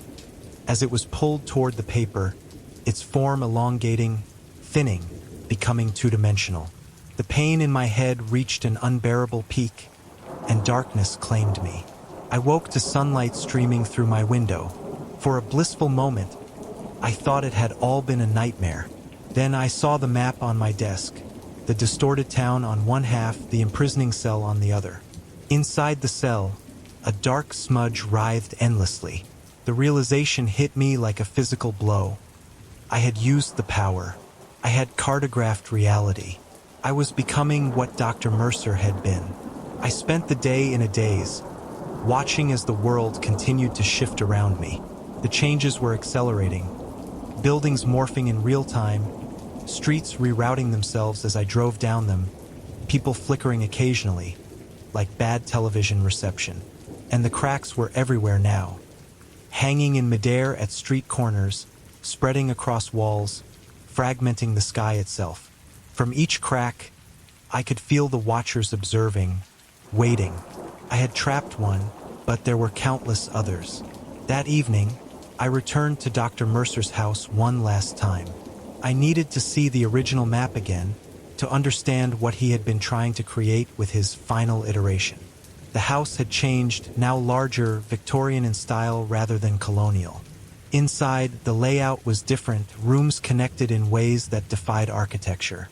I found myself in corridors that looped back on themselves, in rooms that seemed to have more than four walls. The hiding place behind the medicine cabinet was still there, but now it opened into a small room lined with maps, hundreds of them, covering every surface. In the center stood a drafting table where the final map lay unrolled, larger than I remembered, its edges extending beyond the table and folding up the walls. As I approached, I noticed something I had missed in my previous examinations.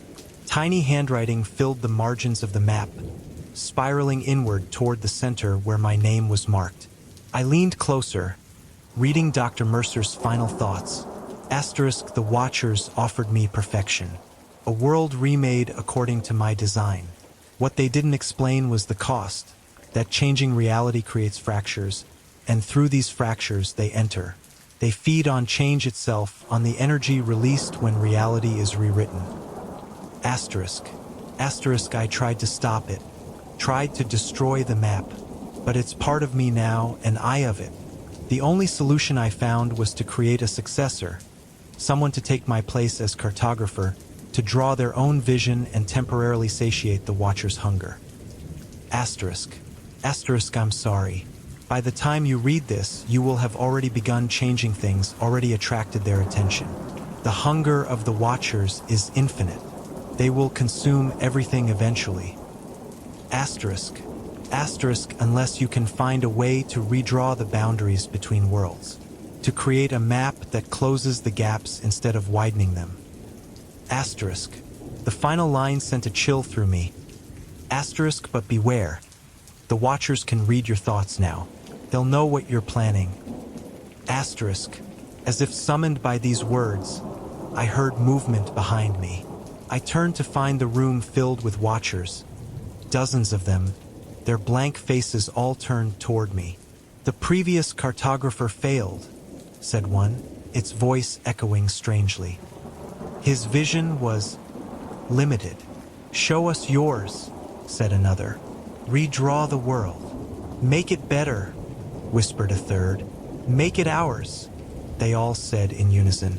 I felt it then, the power Dr. Mercer had described. The ability to reshape reality with nothing more than intention and ink. It surged through me, intoxicating, almost overwhelming in its potential. I could create paradise. I could eliminate suffering, disease, conflict. I could make a world of endless beauty and harmony. But that was the trap, wasn't it? The same one Dr. Mercer had fallen into. The belief that I could perfect reality. That was what the Watchers wanted, for me to keep changing things, creating more fractures for them to exploit. Unless an idea formed in my mind, dangerous and desperate. I carefully kept it buried beneath surface thoughts of the perfect world I might create. I'll need tools, I said. Proper cartographer's tools. The Watchers conferred in hushed whispers. Then one floated forward, extending a hand. In it was a set of drafting instruments, compass, ruler, pens of various sizes. Create, it commanded. I approached the drafting table, feeling their anticipation like a physical pressure. The map seemed to pulse with potential, waiting for my touch. I began to draw, making small adjustments at first, beautifying parks, straightening rivers, perfecting the symmetry of streets. The Watchers crowded closer, feeding on the energy of each change. More, they urged. Bigger changes. Gradually, I worked my way toward the center of the map, toward the red X that marked my name. With each modification, I could feel reality shifting around us, the house itself reconfiguring to match my designs. The Watchers were so focused on the changes I was making that they didn't notice what I was really doing, creating a pattern across the map, a design that only became apparent when viewed as a whole. A complex sigil surrounding my marked location, different from but inspired by the cell I had created to trap the single Watcher. It wasn't until I made the final line, connecting the pattern, that they realized my intention. "No!" they shrieked in unison, lunging toward me, but it was too late. The sigil activated, glowing with a cold blue light that spread outward from the center of the map. Where it touched the watchers, they froze, their forms crystallizing, becoming solid. The house shuddered around us, reality trying to decide which version of itself to maintain. Through the windows, I could see the world outside flickering rapidly between iterations. Dr. Mercer's, mine, and what I hoped was the original reality. The map began to burn, not with ordinary fire, but with a cold, blue flame that consumed without heat. As it burned, I felt something breaking inside me, the connection to the cartographer's power. The watchers were screaming now, a sound beyond sound that threatened to shatter my eardrums. Their crystallized forms began to crack, light pouring through the fissures. The house gave one final, violent shudder, and then everything went white. I woke on the floor of what was once again a modest colonial house, sunlight streaming through dust-covered windows. The drafting table was gone, as were the watchers. In their place was a simple sheet of paper, blank except for a short message in Dr. Mercer's handwriting. Asterisk, well done. The map is closed. The watchers are sealed away for now. Reality will heal itself slowly. Some changes may remain.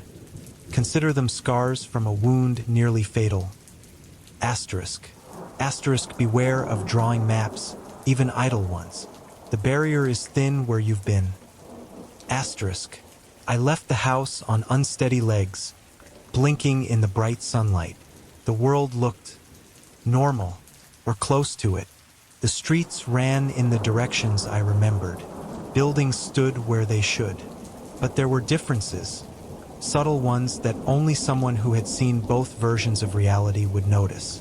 The river still had a slight curve that hadn't been there before. The library was still pale blue instead of tan. And occasionally, if I looked quickly enough, I could see the faintest outline of a crack hanging in the air, sealed but not completely erased. That was 3 weeks ago. I've since resigned from the Historical Society, citing health concerns. Mrs. Harmon never returned after that night. The official story is that she retired suddenly and moved to Florida, but I know better. Most days, I can almost convince myself it was all a delusion, a psychotic break triggered by stress and isolation. Almost. But then I'll turn a corner and find myself momentarily disoriented because the street doesn't bend quite the way I remember it. Or I'll wake from dreams of blank faces watching me from the shadows. Worst of all are the moments when I feel the urge to draw, to sketch the outline of a street, a building, a world.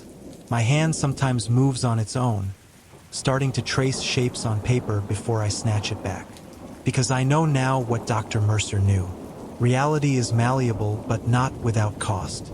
The watchers are still out there, sealed behind a barrier I created but don't fully understand, waiting for another cartographer to let them in. So I'm telling you this not just as a story, but as a warning. If you find yourself drawn to maps, if you start noticing changes in your surroundings that no one else sees, if you glimpse movement at the corner of your vision, be careful. The watchers are hungry, and they're patient, and sometimes, late at night, when the house is silent and the moonlight casts strange shadows, I can hear them whispering from behind the walls of reality. Cartographer, they call. We're still here. We're waiting. Won't you draw us a way home? Don't answer if they call to you. Don't draw them a map, because I've seen what lies between the lines of reality. And believe me when I tell you, some spaces should remain empty. I watched the flames consume my father's will, the paper curling black at the edges as my sister stared at me with tears streaming down her face. She didn't move to stop me. She couldn't. The ropes around her wrists had been tied too tight for that. Behind her, my father's portrait seemed to glare down at us both, his painted eyes witnessing the final act in a betrayal 30 years in the making. "You can't do this," she whispered, her voice cracking. "It's not just yours." I tossed the last burning fragment into the fireplace and watched as it disintegrated into ash. "It is now." The call came 3 weeks ago on a Tuesday evening. I was in my apartment, nursing a whiskey after another endless day at the firm, when my phone lit up with my sister Rebecca's number. We hadn't spoken in months. Our conversations had dwindled to obligatory holiday texts and the occasional update about our father's deteriorating health. "Dad's gone," she said, her voice hollow. No greeting, no preamble. Just those two words that somehow changed everything and nothing at the same time. I took another sip of whiskey before responding. "When?" "This morning, in his sleep. The nurse found him." Rebecca cleared her throat. "The funeral's on Friday, and then the reading of the will on Monday." Of course, the will. Always practical, my sister. Always thinking ahead. "I'll be there," I said, and hung up without saying goodbye. I didn't cry that night. I'd done my grieving for Richard Calloway years ago, when he'd made it clear where I stood in his estimation. The living ghost of my mother, that's all I'd ever been to him. A reminder of her betrayal, walking around in his house with her eyes and her smile. The funeral was a somber, elegant affair, exactly as Father would have wanted it.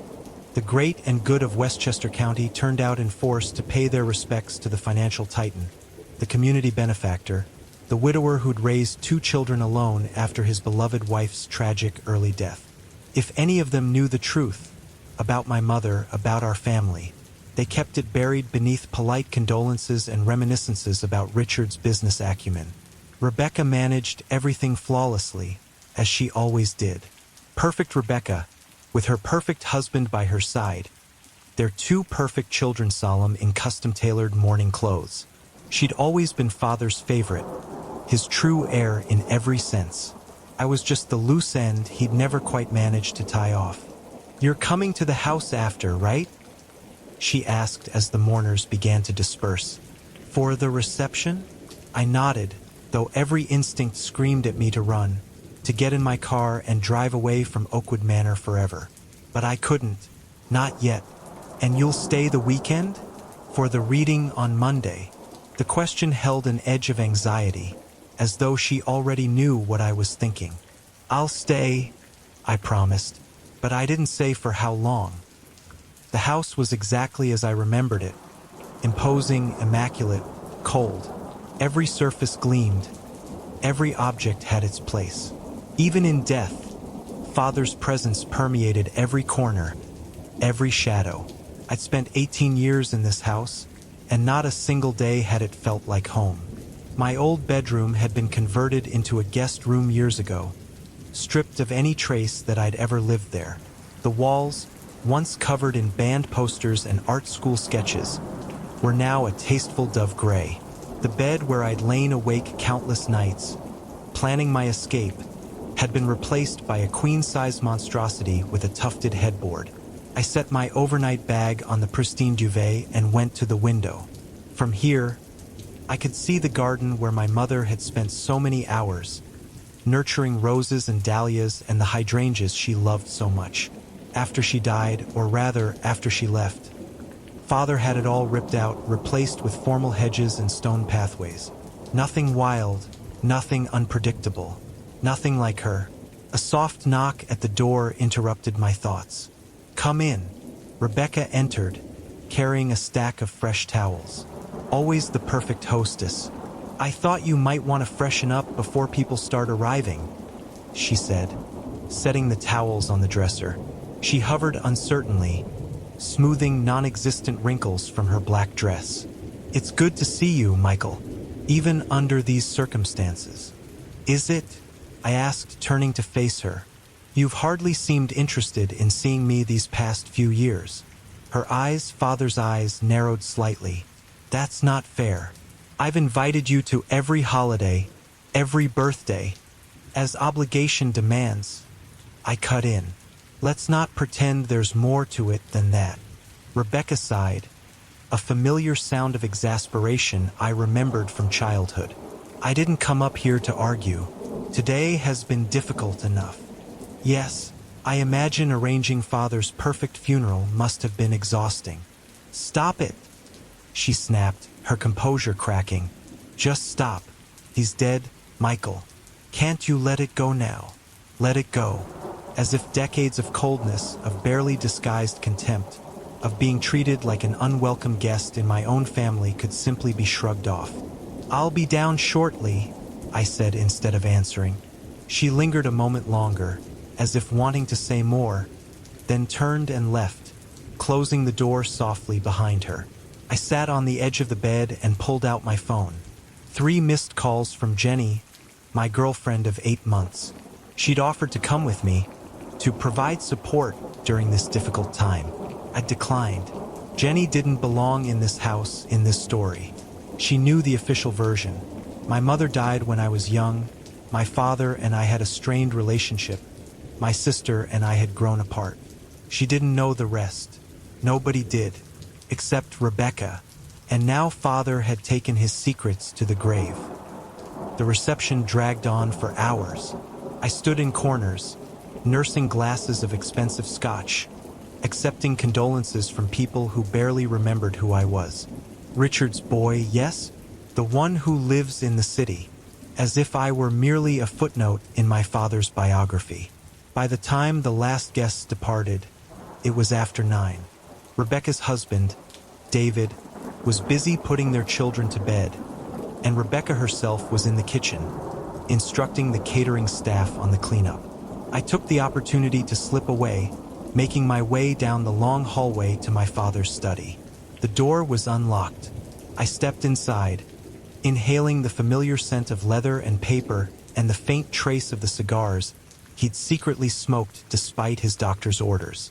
This room had been forbidden territory during my childhood. I could count on one hand the number of times I'd been summoned inside, usually for some stern lecture about my latest disappointment. The walls were lined with books he'd never read, arranged by the decorator for maximum visual impact. The leather chair behind his massive desk was worn in places from decades of use. And behind the desk hung his portrait, commissioned when he turned 60, a gift from the board of his company. Richard Calloway in his prime, silver-haired and steely-eyed, radiating authority and confidence. I poured myself another drink from the crystal decanter on the sideboard and stood before the portrait, raising my glass in a mock toast. "To you, Father. May you rot in whatever circle of hell is reserved for men who punish children for the sins of their mothers." "What are you doing in here?" I turned to find Rebecca in the doorway, her expression a mixture of exhaustion and wariness. "Paying my respects," I replied, taking a deliberate sip of scotch. "Isn't that what one does at these things?" She entered the room, closing the door behind her. "The staff is gone. David's asleep. It's just us now." "Just us," I echoed. "The Calloway siblings together again. How touching." Rebecca sank into one of the leather armchairs by the fireplace. "Can we not do this tonight? I'm too tired for your bitterness." "My bitterness?" I repeated, moving to stand before her. "Is that what you call it when someone objects to being treated like a pariah in their own family?" She looked up at me, her face suddenly older than her 42 years. "He did the best he could with you, Michael. After what happened. After what Mother did, you mean?" I corrected her. "Let's be specific. After Mother ran off with her lover and left us behind." Rebecca flinched. Even now, decades later, the truth was still taboo.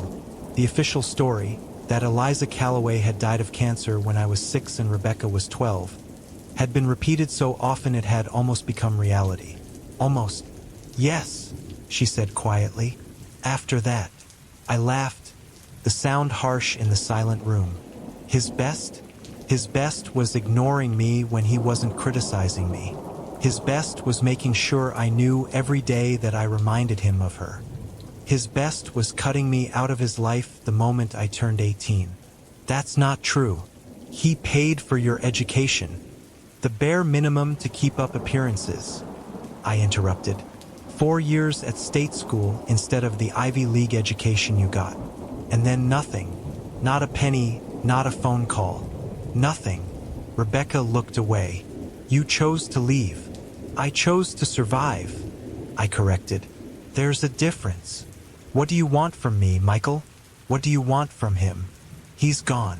I drained my glass and set it down hard on the side table. I want what's mine. Her eyes met mine then, and I saw a flicker of something. Fear? Guilt? The will reading is on Monday. You'll get what Father intended you to have. And what might that be, I wonder? Another token gesture to keep up appearances? A small bequest to the black sheep son. Just enough so the family lawyer can say Richard Calloway provided for both his children. Rebecca stood abruptly. I'm going to bed.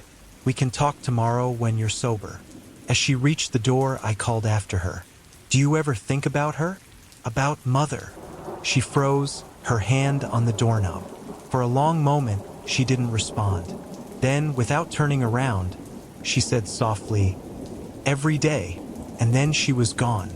I stood alone in my father's study, surrounded by the trappings of his power and success, feeling the familiar hollowness expanding inside me. I'd spent most of my life trying to fill that void with work, with women, with the occasional chemically induced euphoria in my wilder years. Nothing had ever quite managed it. I moved to the desk and began opening drawers, not sure what I was looking for. Old habits died hard. As a child, I'd searched this house top to bottom for any trace of my mother after she disappeared. Father had been thorough, though. Every photograph, every letter, every gift, all erased, as if Eliza Calloway had never existed. The drawers contained exactly what one would expect: stationery, pens, paper clips, a stapler. In the bottom right drawer, I found a stack of manila folders, financial documents, mostly. Statements from accounts I'd never heard of, property deeds for real estate beyond the family home. And then, at the very back of the drawer, a small key. It was old-fashioned, made of tarnished brass, with an ornate head. I turned it over in my palm, wondering what it might open. Not a modern door, certainly. Perhaps a safe? A lockbox? I pocketed the key and continued my search, but found nothing else of interest. As I was about to leave, my gaze fell on the portrait again. Something about the way it was hanging caught my attention. It seemed to protrude slightly from the wall, as if I moved behind the desk and carefully lifted the edge of the frame. It swung away from the wall on hidden hinges, revealing a small wall safe. My heart pounded as I studied the combination lock. What would Father have used? His birthday? Too obvious. The date he founded his company? Possible. On impulse, I tried my mother's birthday, a date he'd refused to acknowledge after she left. The safe clicked open. Inside was a single document folder and a small jewelry box. I removed both, setting them on the desk, then closed the safe and returned the portrait to its position. The folder contained a document titled Last Will and Testament of Richard James Calloway. It was dated just 3 months ago, far more recent than the will Rebecca had mentioned would be read on Monday. My hands shook slightly as I opened it and began to read. The legal language was dense, but the intent was clear. Father had changed his will. The bulk of his estate, the house, the investment accounts, the vacation properties, was to be divided equally between Rebecca and me. There were specifications about the family business interests, provisions for Rebecca's children, charitable bequests. But the bottom line remained. I was to receive far more than the token gesture I'd expected. But why? Why would a man who had spent decades making it clear I was no son of his suddenly change his mind? The answer lay in the jewelry box. Inside was a worn gold locket and a handwritten note in my father's precise script. Michael, asterisk if you are reading this, then I am gone, and I have failed to find the courage in life that I hope to claim in death. The truth is a luxury I have denied us both for too long. Asterisk. Asterisk, your mother did not abandon us. I forced her to leave, threatened to destroy her if she ever contacted you or your sister again. Her only crime was loving someone before me, someone who returned to her life at a moment when our marriage was already failing. Asterisk. Asterisk, the enclosed locket contains her photograph and a lock of your hair from when you were born. She left it behind, hidden in a place only I knew to look. I've kept it all these years, first as a trophy of my victory over her, and later as a reminder of my greatest shame. Asterisk. Asterisk, you were always my son, Michael, in blood and in truth. My treatment of you has been unforgivable, punishment for a resemblance you couldn't help and a situation you had no part in creating. Asterisk. Asterisk, Rebecca knows only what I told her, that your mother chose another man over her family. She believed me as children believe their parents, and I allowed that belief to poison your relationship as well. Another sin to add to my ledger. Asterisk. Asterisk, I have changed my will to reflect what should always have been true. You and your sister are my children, equal in my heart, equal in my legacy. The official will in my lawyer's possession does not reflect these changes. I made them privately after my diagnosis, when the certainty of death finally gave me clarity. Asterisk. Asterisk, I don't ask for forgiveness. I don't deserve it. I ask only that you know that in my final days, I recognize the truth that should have guided me all along. You are my son, and I should have been a father worthy of you. Asterisk. Richard. I sat heavily in my father's chair, the note trembling in my hand. 30 years of hatred and resentment crashed against this new reality, leaving me disoriented and unmoored. My mother hadn't abandoned me. My father had banished her and lied about it. For 3 decades, I'd carried the weight of being unwanted, unworthy, a burden built entirely on his lies. And Rebecca, did she truly not know? Or had she been complicit in maintaining the fiction that had defined our family? I opened the locket with unsteady fingers. Inside was a tiny photograph of my mother, smiling in the sunshine, looking younger than I remembered her. Beside it, as promised, a small curl of baby hair, so pale it was almost white. My hair had darkened as I grew older, but in photographs of my infancy, I was fair-haired, like her. A noise at the door startled me. I looked up to see Rebecca standing there, her face ghostly in the dim light. "What are you doing?" she asked, her voice tight with suspicion. I held up the locket. Finding the truth. She stepped into the room, her gaze locked on the jewelry in my hand. "Where did you get that? What is it?" "It's Mother's," I said, watching her face carefully. "And it comes with a fascinating story about how she didn't actually abandon us, about how Father threatened and banished her. Did you know?" The blood drained from Rebecca's face. For a moment, she seemed about to deny it, but then her shoulders sagged. "Not at first," she admitted quietly. "I believed what he told us, that she'd fallen in love with someone else and chosen to leave. It wasn't until I was in college that I found letters she tried to send us, letters he'd intercepted. And you never told me?" The sense of betrayal was like a physical pain, sharp and sickening. "He made me promise," she whispered.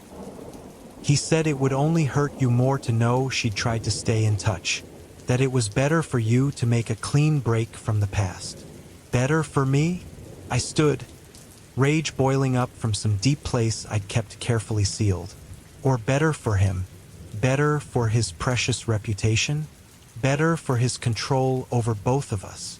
"I was trying to protect you," Rebecca insisted. "You were already so angry, so hurt. And whose fault was that?" I demanded. "You watched him freeze me out, treat me like I was nothing, and you said nothing. You did nothing. I was a child too," she shot back, her own anger finally breaking through. "And then I was a teenager, dependent on him for everything. By the time I understood what had really happened, the damage was done. You'd already cut yourself off from us." "I cut myself off? That's rich." I laughed bitterly. "Father made it very clear where I stood in this family, and you followed his lead perfectly." Rebecca's face contorted with grief. "That's not fair. I tried to keep you included. All those invitations you rejected, the calls you didn't return. Playing happy families at Christmas dinner doesn't make up for 2 decades of complicity," I snapped. "You knew the truth and you let me believe I wasn't wanted, that I wasn't even his son." She flinched, Is that what you thought? What was I supposed to think? The way he looked at me, like I was some changeling that had been left in his real child's place. Oh, Michael. Her voice softened. You were always his. There was never any question of that. I held up the new will. Then explain why this has been hidden away while another version sits in his lawyer's office. A version I'm guessing is considerably less generous to me. Rebecca stared at the document, confusion evident on her face. What is that? Father's real will, written after his diagnosis. It splits everything equally between us. She reached for it, but I pulled it back. Tell me about the other will first. The one being read on Monday. She hesitated, then sighed. It leaves you a trust fund, a generous one. But the house, the business interests, most of the investment accounts, those come to me. And you knew this arrangement. She nodded reluctantly. He discussed it with me last year, and you were fine with it, with his final act of making sure I knew my place. It wasn't like that, she protested weakly. Wasn't it? I looked down at the will in my hands, then at the note. 30 years of lies. 30 years of a family built on deception and manipulation. I want you to leave, I said quietly. What? Leave the room. Go back to bed. We'll talk in the morning. Michael, please. Now, Rebecca. Something in my voice must have convinced her. She backed away, pausing at the door. Whatever you're thinking of doing, please don't. We can work this out together. We're all that's left of this family. After she was gone, I sat for a long time, staring at nothing. The house creaked and settled around me, the weight of its history pressing down like a physical force. Then I stood, gathered the will, the note, and the locket, and headed to my room. Sleep was impossible. Instead, I spent the night reading and rereading my father's final confession, trying to reconcile it with the narrative that had shaped my life. By morning, I knew what I had to do. I found the rope in the garden shed, sturdy nylon that father had used for tying back tree saplings. The whiskey from his study dulled Rebecca's senses enough that she didn't notice me maneuvering her into his desk chair until it was too late. Her protests were slurred, confused, until she saw me pull out the rope. Michael, what are you doing? This isn't funny. No, I agreed as I began winding the rope around her wrists, binding her to the chair. It's not funny at all. It's justice. You're scaring me, she said, her voice rising. Where's David? Where are the kids? I sent them out for breakfast and a drive around the old neighborhood, reminiscing about father's favorite places. They won't be back for hours. I finished securing her to the chair and stepped back to survey my work. Just enough time for us to finish this. Finish what? Michael, you're not making sense. I pulled out father's note and read it aloud to her. With each sentence, her face grew paler, her expression more stricken. You knew, I said when I had finished. All these years, you knew he'd driven her away. You knew he'd lied to me, made me think I wasn't wanted. And you went along with it. I told you I didn't know at first, she protested. And by the time I found out, what good would it have done? She was gone. He had made sure she could never come back. You could have told me the truth. You could have stood up to him. And then what? Have him cut us both off? I had my own life to think about, my own children. So you sacrificed me instead. I interrupted. The unwanted brother. The burden. Tears spilled down her cheeks. That's not how I saw you. No? Then explain why you're sitting here now, planning to accept an inheritance based on his lies. Planning to go along with his final insult to me. The will is legal, Michael. Whatever he wrote in that note, whatever document you found in his safe, the legal will is the one being read on Monday. I smiled coldly. Not if it doesn't exist. Her eyes widened as I pulled out both wills and held the official one over the fireplace grate. Don't, she whispered. Please, don't do this. Why not? Father cheated me of a mother, of a family, of his love.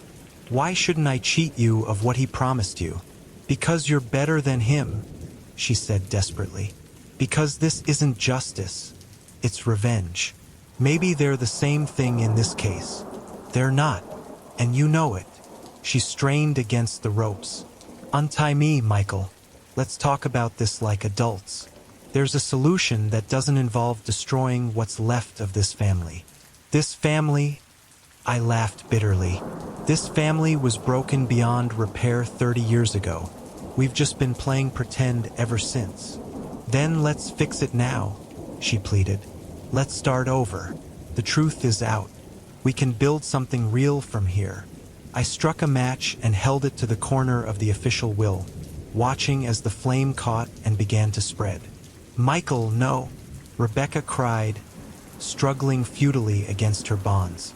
I watched the flames consume my father's will, the paper curling black at the edges as my sister stared at me with tears streaming down her face. She didn't move to stop me. She couldn't. The ropes around her wrists had been tied too tight for that. Behind her, my father's portrait seemed to glare down at us both, his painted eyes witnessing the final act in a betrayal 30 years in the making. You can't do this, she whispered, her voice cracking. It's not just yours. I tossed the last burning fragment into the fireplace and watched as it disintegrated into ash. It is now. I expected to feel triumph or at least satisfaction. Instead, I felt hollow, the familiar emptiness expanding until it threatened to consume me entirely. Rebecca had stopped struggling, her head bowed in defeat. So what happens now?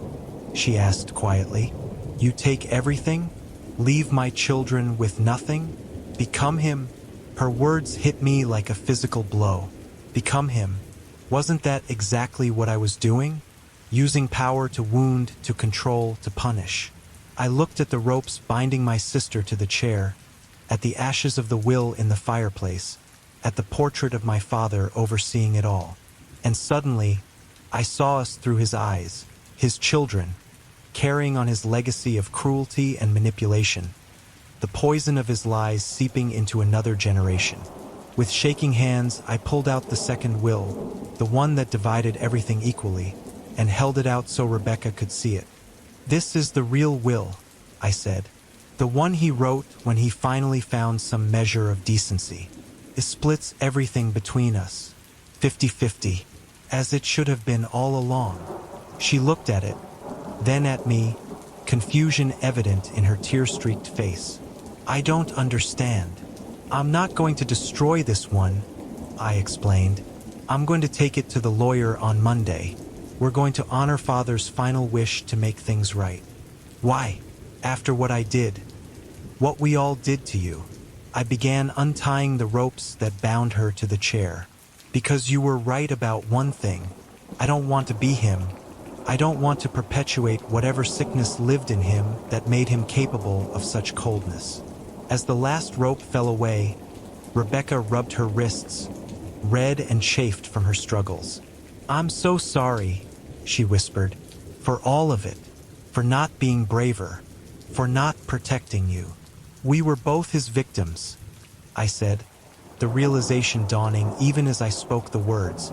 In different ways, he made you complicit in his lies, just as he made me believe I deserved his rejection. We've both been trapped in the story he created. Rebecca stood shakily, her legs unsteady after being bound to the chair. Do you think we can start over? Find some way to be a family again? I thought of all the years of distance between us, the birthdays and holidays missed, the milestones not shared. The hurt ran deep on both sides. I don't know, I admitted, but I know we can't do it in this house, surrounded by his things, his presence. She nodded slowly. So we sell it, divide everything as the will directs, make our own paths. And maybe, someday, those paths will cross again in a way that isn't poisoned by the past. Rebecca hesitated, then reached out and took my hand. The first genuine contact between us in years. I'd like that. I squeezed her hand briefly before letting go. Me too. We stood there in Father's study, the portrait looking down at us, but its power diminished somehow. The lies that had held us captive for decades were finally exposed to the light, beginning to lose their grip. Outside, I heard the sound of a car in the driveway, David returning with the children. Rebecca wiped her eyes and straightened her clothes, composing herself as she always did. "We should clean up before they come in," she said, glancing at the ash-filled fireplace, the discarded ropes. "I'll take care of it," I promised. "You go greet your family." After she left, I gathered the evidence of what had almost happened. As I worked, I caught sight of my reflection in the window glass, and for a fleeting moment, I thought I saw my mother's eyes looking back at me. Not sad or accusatory, but peaceful, free. Perhaps we both were now. The curator's gift. The package arrived on a Tuesday. Nothing remarkable about that. I get deliveries all the time. But this one was different. No sender information, just my name and address in neat, handwritten script. The cardboard box was perfectly square, about the size of a bread box, wrapped in brown paper and tied with actual twine. Who uses twine anymore? I should have been suspicious, but curiosity has always been my weakness. Besides, it was addressed to me specifically. Not current resident. Not a misspelled version of my name. It was perfect, even included my middle initial, which I rarely use. The twine came apart with a gentle tug. The paper unfolded easily, as if eager to reveal its contents. The cardboard box underneath was unmarked. No logos, no tape, just precise folds. Inside, nestled in crumpled newspaper dated from 1973, was a snow globe. Not a cheap tourist trinket, but an exquisite piece of craftsmanship. The glass was perfectly clear, the base made of dark mahogany with intricate carvings along the edge. Inside was a miniature Victorian mansion, detailed down to the tiny curtains in the windows and moss growing on the north-facing walls. The liquid was clear, the snow consisting of what looked like tiny silver flakes that caught the light as they swirled. There was a small envelope tucked beside it. The note inside read, "A gift for the discerning collector. Display with care." It was signed simply, "The Curator." I don't collect snow globes. I never have. Yet someone had sent me this beautiful, obviously expensive piece. I turned it over carefully, looking for any manufacturer's mark or additional information. Nothing except a small brass plate on the bottom of the base with a set of numbers, 37-16-42-09. They meant nothing to me. I placed it on my living room shelf and thought little more about it that day. That night, I dreamed of snow. You wake the next morning feeling oddly refreshed. Your dreams were peaceful, walking through silent, snow-covered woods where every sound was muffled and distant. You make coffee, shower, dress for work, all while humming a tune you can't quite place. As you gather your keys and bag, something catches your eye. The snow globe is different. You approach it slowly, coffee halfway to your lips. The mansion inside appears to have changed position slightly, as if viewing it from a different angle. And one of the tiny windows on the second floor is illuminated with a warm yellow glow. You pick it up, examining it carefully. The craftsmanship is even more remarkable in morning light. The detail is impossible. You can see individual roof tiles, tiny cracks in the brickwork, even what appears to be a small garden in the back with miniature plants. You give it a gentle shake, watching as the silver flakes swirl and dance around the mansion. As they begin to settle, you swear you see movement behind one of the windows. Just a flicker, a shadow passing. You bring the globe closer to your face, peering into the tiny world. For just a moment, you feel dizzy. The room tilts slightly. You set down your coffee and the snow globe, blinking hard. That's when you notice the smell, faint but distinct. Old wood, dust, and something floral, like dried roses. It's coming from the snow globe. But that's impossible, isn't it? Glass is sealed. Scents don't pass through. You're running late now. You place the snow globe back on the shelf, but not before noticing that the brass plate has changed. The numbers are different. 37-16-42-08. You tell yourself it's a trick of memory. You misremembered the last number. That's all. Work is strange today. Your colleagues seem distant, their voices slightly muffled, as if you're hearing them through water. Twice, you catch people staring at you with concerned expressions. When you ask what's wrong, they just smile and say nothing in voices that sound just a little too high, a little too practiced. During lunch, your phone buzzes with a text from an unknown number. Asterisk, how do you like your gift? Have you looked inside yet? Really looked. Asterisk. You reply, asterisk, who is this? Asterisk. The response comes instantly. Asterisk, the curator. I've been watching you for some time. You have the right temperament. Asterisk. Asterisk. Temperament for what? Asterisk. Asterisk for seeing. For understanding. Most can't appreciate the collection. But you're different. Asterisk. You block the number and delete the conversation. Prank surely. Someone who delivered the package and is having fun at your expense. Yet throughout the afternoon, you find your thoughts drifting back to the snow globe. The mansion, the light in the window, the impossible smell. When you finally leave work, the sky is already darkening despite it being early evening. The air feels heavy, like before a storm, though no rain is forecast. As you drive home, you notice how empty the streets are. Where is everyone?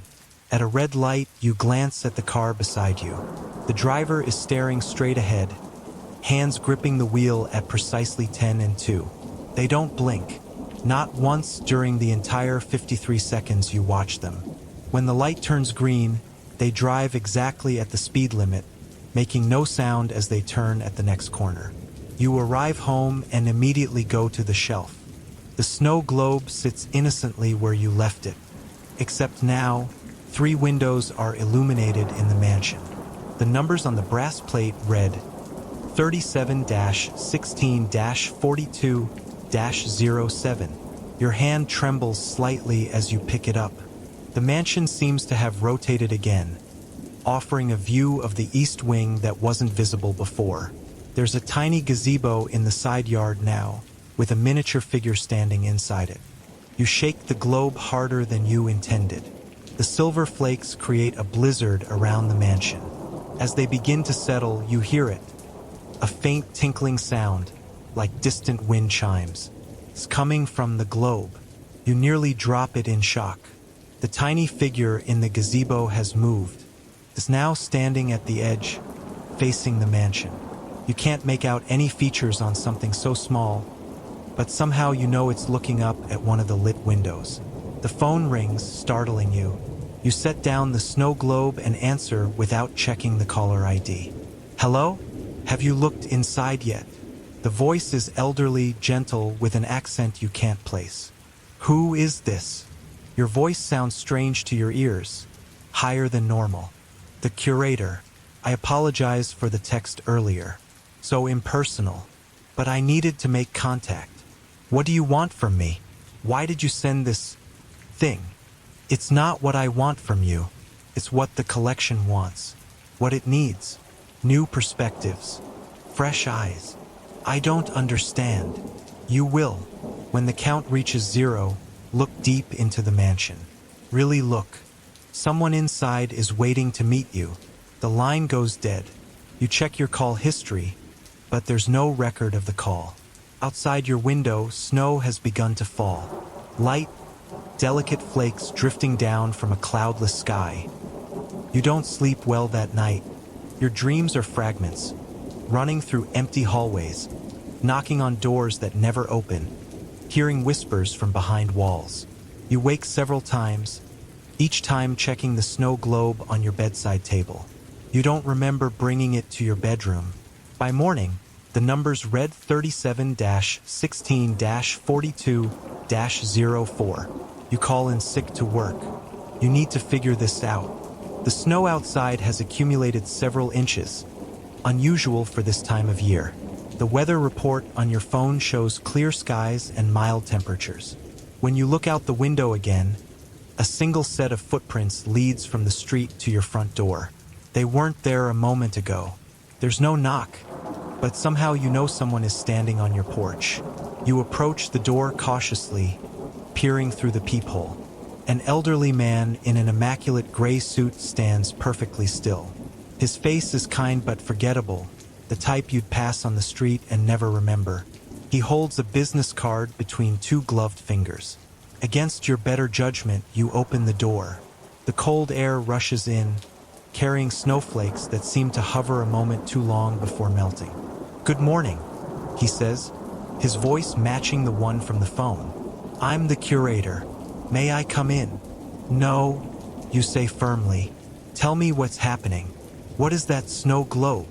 He smiles, unfazed by your refusal. "It's a window, or perhaps more accurately, a door. One of many in my collection. A door to what? To elsewhere. To when. To if. The mansion exists in many states simultaneously, until observed. Rather like Schrodinger's rather unfortunate cat." He hands you the business card. "When you're ready to understand, come visit. The numbers will guide you." The card is heavy cream stock with just an address embossed in dark ink. No name, no phone number. When you look up, the curator is gone. The footprints leading to your door have vanished too, though the snow continues to fall. You close the door, locked in with your fear and fascination. The snow globe now reads 37-16-42-03. By noon, the snow reaches your windowsills. Your neighbors' houses are barely visible through the swirling white. You try calling emergency services, but your phone has no signal. Your internet connection is down too. The snow globe reads 37-16-42-02. The mansion now has 6 illuminated windows. The tiny figure from the gazebo is now standing at the front door. Looking closer, you can see it's wearing a gray suit. Your house creaks and groans as the temperature drops. The heating system struggles, then falls silent. Your breath forms clouds in the air.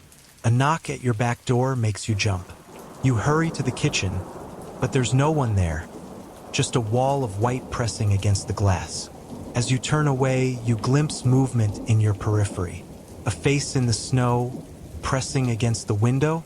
You spin back, but see nothing except your own reflection, pale and wide-eyed.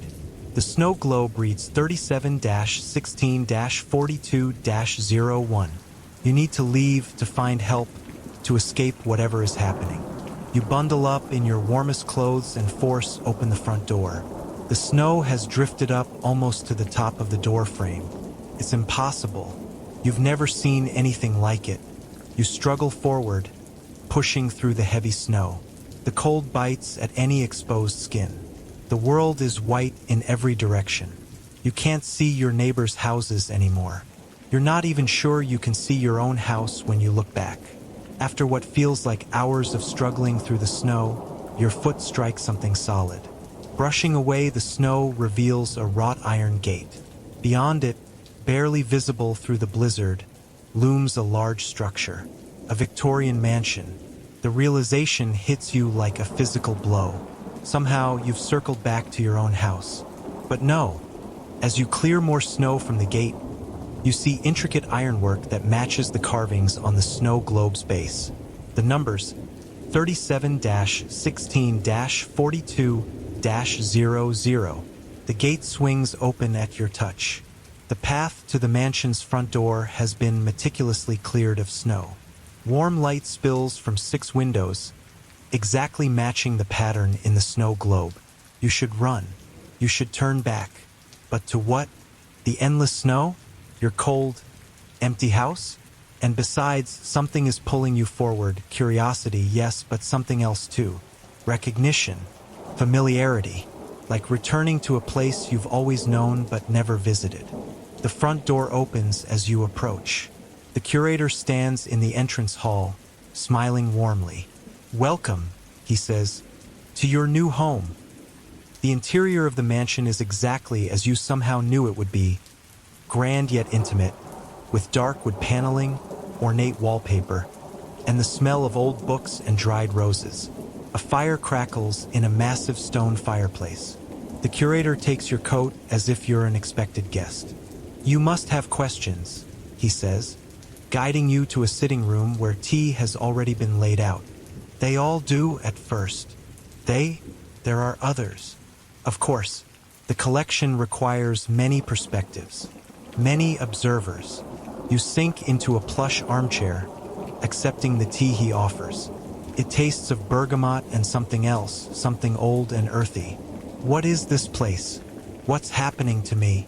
The curator sits opposite you, his movements precise and deliberate.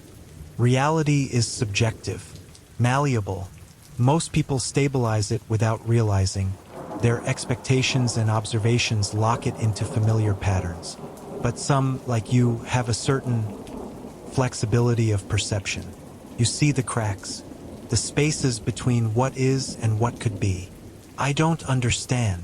The mansion exists in what you might call a probability fold, a place where multiple versions of reality overlap. The snow globe is both a model and a gateway. By observing the mansion through it, you began to align your perceptual framework with this place. You think of the changing mansion, the moving figure, the impossible snow. The numbers, you ask, coordinates of a sort, not in space but in probability. As they counted down, your reality and this one converged. "So where exactly?" "In another dimension." The curator smiles. "Nothing so dramatic. You're simply experiencing a different set of fundamental assumptions about how reality operates. Here, time moves differently. Space folds upon itself. And intention has weight." As if to demonstrate, he focuses on a vase of flowers across the room. The blossoms, which had been fresh, age rapidly before your eyes, blooming, fading, and drying in seconds. "Why me? Why am I here?" The collection grows. It needs tending. I've been the curator for a very long time, but even I am not permanent. He sets down his teacup with a finality that sends a chill through you. "I selected you because you have the right temperament, observant, adaptable, and just dissatisfied enough with conventional reality to be open to alternatives. You expect me to stay here? To become what? Your apprentice. Eventually my replacement. But we have time. The mansion has many rooms to show you, many wonders to reveal."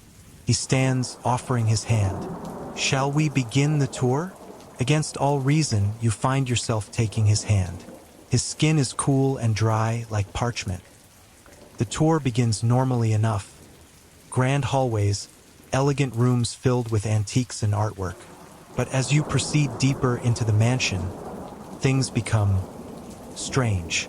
A dining room where a feast is laid out, the food cycling through stages of being cooked and decaying and fresh again in endless loops. A library where books write themselves, text flowing across blank pages like water. A conservatory filled with plants that respond to your thoughts, blooming or withering as your emotions shift. And the people, or what appear to be people, they move through certain rooms, engaged in activities that make no sense. A woman repeatedly folding and unfolding the same handkerchief for hours. A child building and demolishing the same tower of blocks in perfect rhythm. A man writing in a journal with no ink, his pen making dry, scratching sounds on endless pages. Former candidates, the curator explains when he catches you watching them. Not everyone adapts well to the mansion's nature. Those who can't become part of the collection in other ways. They're trapped here. Horror rises in your throat. They're preserved. There's a difference. The curator's voice has lost some of its warmth. Everything here serves a purpose in maintaining the probability fold. You pass a room where dozens of snow globes line the shelves, each containing what looks like a different location. Cities, forests, oceans, deserts, and one that contains what appears to be your living room, complete with a tiny figure standing by the shelf. Is that me? A version of you, the one who didn't pick up the snow globe, perhaps, or the one who broke it. Probability branches endlessly. You feel sick. I want to leave. The curator studies you thoughtfully. That's not impossible. The collection sometimes releases what it no longer needs. But first, you must see everything. Understand what's at stake. He leads you to a staircase that spirals downward, far deeper than the mansion's foundation should allow. The air grows colder with each step, the light dimmer. At the bottom is a single door made of metal that has no apparent handle or keyhole. The heart of the collection, the curator says reverently. The door swings open at his approach. Beyond is not a room but a vast space that your mind struggles to comprehend. It appears to be both indoors and outdoors simultaneously. A cathedral-like structure with no roof, opening directly into a night sky filled with stars that form impossible constellations. At the center stands a pedestal holding what looks like another snow globe, but much larger. Inside it swirls not snow but galaxies, nebulae, entire cosmic systems in miniature. What is this? Your voice echoes strangely in the impossible space.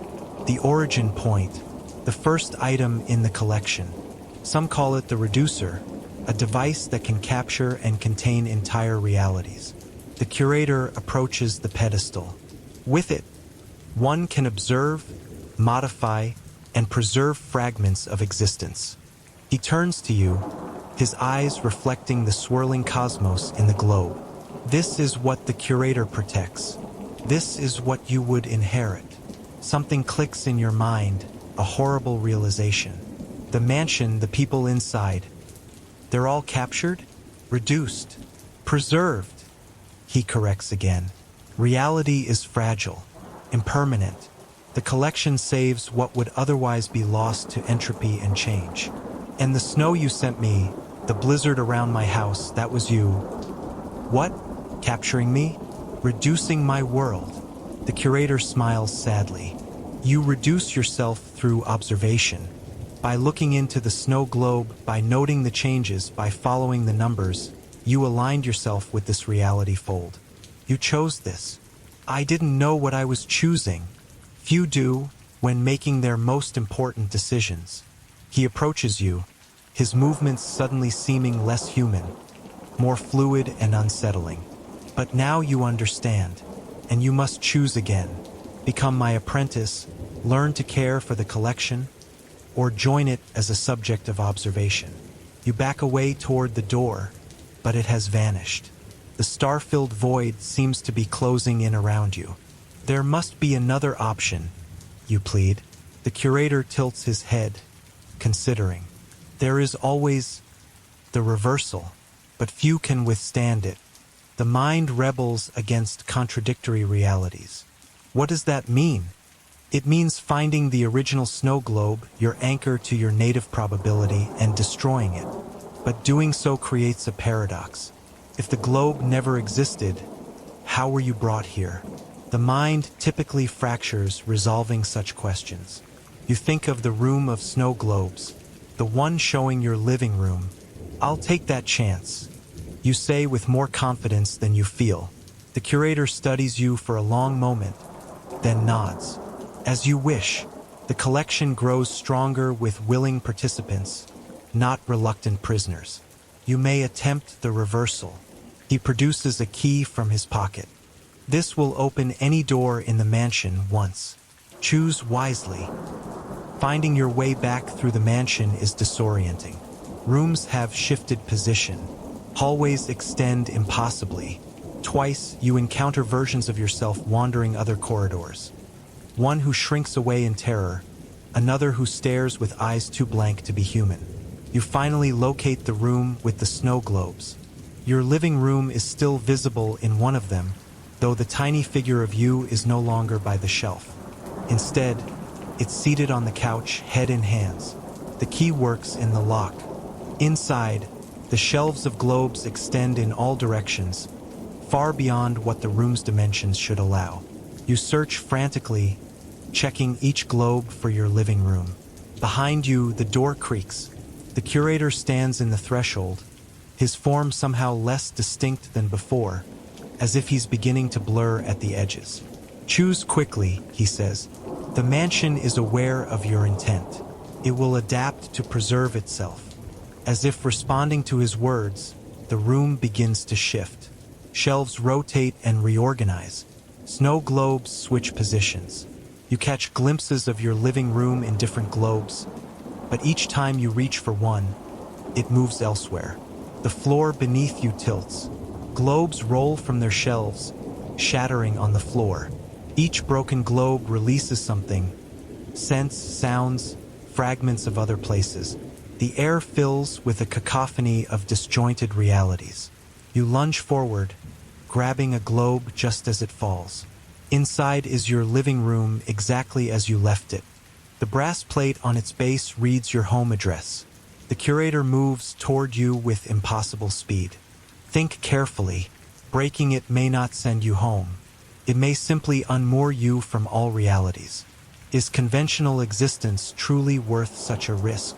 You clutch the globe tightly. What happens to you if I break this? For the first time, uncertainty crosses his face. I continue, or perhaps not. The collection requires a curator, but not necessarily this curator. You have a sudden insight. You're trapped too, aren't you? Just like the others. You're part of the collection. His expression confirms your suspicion before he can deny it. The mansion preserves what it values, he says finally. I have served it well. And if I break this, it might free both of us?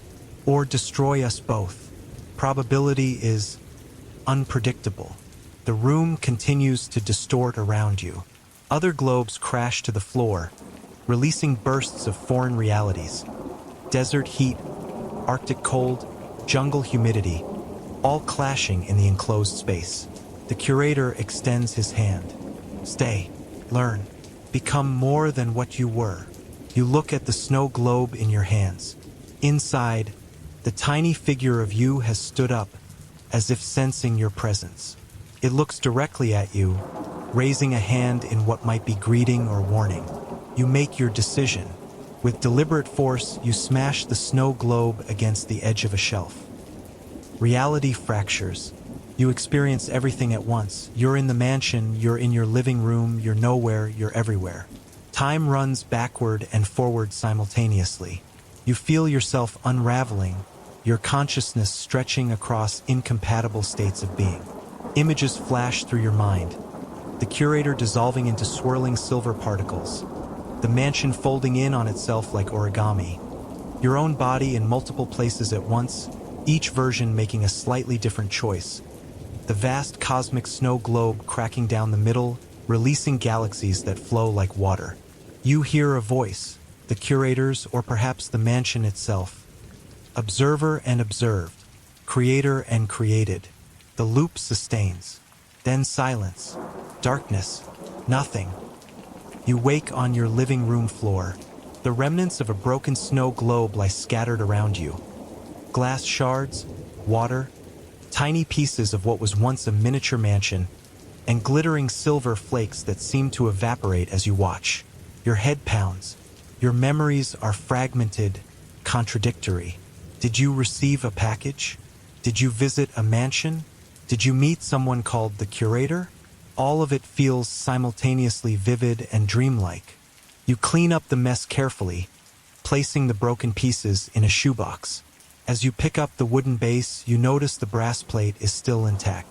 The numbers now read 42-09-16-37. Your phone buzzes with a text from an unknown number. Asterisk, reversal successful but incomplete. Probability entanglement remains. You carry the collection now. Choose your observers wisely. Asterisk. Over the next few days, you try to return to normal life. But things are different. Subtle at first, then increasingly obvious. You notice how people become slightly different around you. More focused, more intense, as if your attention somehow makes them more real. Plants bloom when you water them with unusual speed. Food tastes more vivid when you concentrate on it. And sometimes, when you look closely at ordinary objects, a coffee cup, a book, your own reflection, you see something else underneath, something vast and complex and not quite fixed. A week after breaking the snow globe, you find yourself absent-mindedly shaping a small figure out of clay, a tiny mansion on a round base. When you place it on your shelf, you feel a subtle shift in the air, as if something has clicked into place. That night, you dream of a room filled with snow globes, each containing a different world. In the dream, you wear an immaculate gray suit and introduce yourself to a confused visitor. "Welcome," you say. "I'm the curator." When you wake, there's a small envelope on your bedside table containing a business card. It's heavy cream stock with just an address embossed in dark ink. Your address.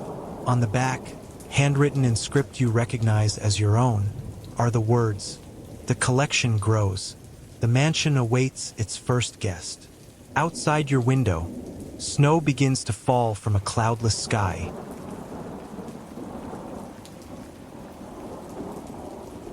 Hashtag the custodian. I notice you're still awake. It's 3:17 a.m. I know because I've been watching the digital clock on your nightstand for the past hour. Its red numbers the only source of light in your bedroom. Yes, I'm in your bedroom. I've been here for some time. Don't worry about trying to see me. Your eyes won't adjust enough in this darkness. Besides, I'm standing in that corner where the shadows seem unnaturally deep. The one you've always felt uneasy about but could never explain why. I should introduce myself. I'm your new custodian. No, not the kind with mops and buckets. I'm a different sort of custodian. The kind assigned to watch over someone when their life has been selected. You're probably wondering why you can hear my voice so clearly in your head when I'm not speaking aloud. That's one of the first changes you'll notice. The boundary between what's inside and outside your mind isn't as solid as you've always believed. Neither are a lot of other things, as you'll soon discover. It started this morning, though you didn't recognize it then. Remember that strange text message from a number you didn't recognize? Just a series of apparently random characters followed by the words, "counting down." You dismissed it as spam. It wasn't. That message was notification that you had been entered into the registry. Don't bother asking what the registry is or why you were selected. Those who need to know already do, and you're not among them. At least not yet. Let me tell you what's been happening since that message arrived. Small things at first, so small you rationalize them away. The coffee that tasted faintly of copper though no one else noticed. The elevator that took you to the wrong floor despite you pressing the correct button. The coworker who called you by a name that isn't yours, then looked confused when you corrected them. You remember these things now, don't you? They seem more significant in retrospect. When you got home tonight, you felt something was off. The furniture was all where it should be, but something about the proportions seemed wrong. The distance from your couch to your television appeared greater than usual. The ceiling felt lower. You told yourself it was just fatigue playing tricks on your perception. It wasn't. Your apartment is changing. Slowly, subtly, but changing nonetheless. By morning, the layout will be noticeably different. By tomorrow night, you might struggle to navigate what were once familiar rooms. Within a week, you'll be living in a place that bears only passing resemblance to the home you've known. And it's not just your physical surroundings. People are changing too. You'll start to notice it tomorrow. The barista who makes your morning coffee will have a slightly different face than the one you remember. Not dramatically so. Perhaps her eyes will be set just a bit wider apart, or her smile will reveal more teeth than seems natural. The next day, the changes will be more pronounced. Your friends and family will transform more gradually. A new mole here, a slightly different laugh there, a memory they recall that doesn't align with yours. You'll question your sanity before you question their identity. That's natural. That's expected. I can sense your heart rate increasing. Your breathing becoming shallow. You're thinking about reaching for your phone on the nightstand, calling someone, anyone, who might help you make sense of this. Go ahead. I'll wait. Interesting. Your phone shows no service, doesn't it? And the time on the screen reads 3:17 a.m., just as it did when I first started speaking to you. Just as it will continue to read regardless of how much time passes. Time is another boundary that isn't as fixed as you've been led to believe. Let me tell you what comes next. In approximately 4 hours, when dawn should be breaking, your bedroom will remain dark. You'll hear sounds from the street below. Cars, conversations, the normal bustle of morning. But no light will penetrate your windows. If you try to leave your apartment, you'll find the hallway outside your door leads somewhere unexpected. I won't spoil the surprise, but I suggest you wear comfortable shoes and bring a jacket. It gets cold in the in-between. Oh, you're wondering about the in-between now. Good. Curiosity will serve you better than fear in the coming days, though both will be your constant companions. The in-between is where you are now transitioning to. Not quite in your world anymore, but not fully in the other. Think of it as a sort of quarantine zone where new additions to the registry are processed before their final placement. I'm your custodian for this transition. I'll accompany you through the in-between. Whether I'm your ally or your warden depends largely on your cooperation. Those who adapt quickly suffer less. Those who resist, well, they still transition, but the process is considerably more traumatic. I see you're trembling now. The reality of your situation is beginning to sink in. You want to believe this is a dream, a vivid nightmare from which you'll soon awaken. Test that theory if you like. Pinch yourself. Slap your face. Recite whatever mantras or prayers bring you comfort. I'll still be here when you realize this is your new reality. Let me share something with you that might provide perspective. You're not the first person I've custodied, and you certainly won't be the last. Some adjust better than others. I once watched over a middle-aged accountant who embraced the transition so thoroughly that he was fully processed in just 3 days. A record, as far as I know. Then there was the college student who fought every step. Her processing took nearly a month and left her diminished. The choice of how to proceed is yours, but I strongly recommend acceptance. I see you've decided to get out of bed. Interesting choice. Where do you think you're going? The bathroom? Very well. I'll accompany you. Don't worry about turning on the light. It won't work anyway, and you might not want to look in the mirror just yet. The transition affects your physical form as well, and the initial changes can be disturbing to witness. You don't believe me? Go ahead then. Look for yourself. I warned you. Yes, that's still you, despite the slight translucence around the edges of your face. That's normal. Your physical form is adjusting to the different properties of matter in the in-between. By tomorrow, you'll be able to see through your hands if you hold them up to a light source. By the end of the week, you'll be able to pass through certain solid objects if you concentrate hard enough. Some find these new abilities exhilarating. Others find them horrifying. Again, perspective is key. Now, why don't we return to your bedroom? The night is still young, and we have much to discuss before your first full day of transition begins. You want to call out for help instead? Scream for your neighbors? That's your right, of course. But sound doesn't travel normally in the early stages of transition. What you perceive as a scream will register to others, if they hear anything at all, as a faint scratching noise, like mice in the walls. Unsettling, perhaps, but not cause for intervention. Still determined to try? Very well. There. You've screamed yourself hoarse. Did anyone come running? Did you hear footsteps in the hall? Concerned neighbors knocking at your door? No. As I explained, you're already partially disconnected from your former reality. Let's return to your bedroom and continue our conversation in relative comfort. The bathroom's cold tile isn't doing your bare feet any favors. Back in bed now? Good. Pull the covers up if you like, though they won't protect you from what's coming. Nothing will. But small comforts are still comforts, and I'm not unnecessarily cruel. Let me tell you about tomorrow. You'll wake up, assuming you managed to sleep at all, to find your bedroom door leads to a long corridor that wasn't there before. This corridor will have 7 doors on each side, none of which lead where you might expect. The first door on the right will open into what appears to be your kitchen, but all the appliances will be from different decades. A refrigerator from the 1950s, a microwave from the 2000s, a futuristic stove you won't recognize. The food inside the refrigerator will all be brands that don't exist, with packaging in languages that combine familiar letters in impossible ways. The first door on the left leads to a forest.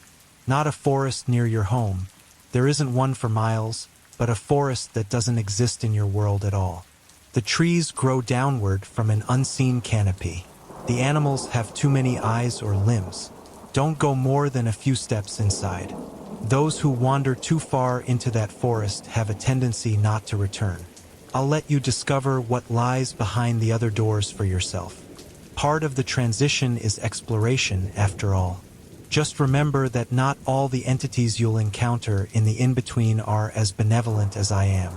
Some are custodians like myself, shepherding their own charges through the transition. Others are something else. If you encounter something that makes your skin crawl or your thoughts scatter, retreat immediately and find another path. You're wondering about work, about your obligations in the world you're leaving behind. Don't concern yourself with those matters. Your absence will be accounted for. A version of you will continue to perform your duties, interact with your loved ones, and maintain your affairs. Not you, obviously, but a placeholder that serves the same function as far as your world is concerned. These placeholders aren't perfect. People might notice subtle changes in your behavior or appearance, but humans are remarkably adept at rationalizing the inexplicable. They'll attribute changes to stress, illness, or personal growth before they consider the possibility that you've been replaced by something that only approximates humanity. You're crying now. That's understandable. Grief is a natural response to loss, and you're losing everything you've ever known. Allow yourself to mourn. It's part of the process. While you process your emotions, let me share something that might intrigue you. The registry isn't random. Selection follows patterns, though those patterns may not be immediately apparent to someone with your limited perspective. Everyone chosen shares certain qualities. I'm not permitted to tell you what those qualities are. That's for you to discover. But I can tell you that you've possessed these qualities your entire life. In a sense, you've always been destined for transition.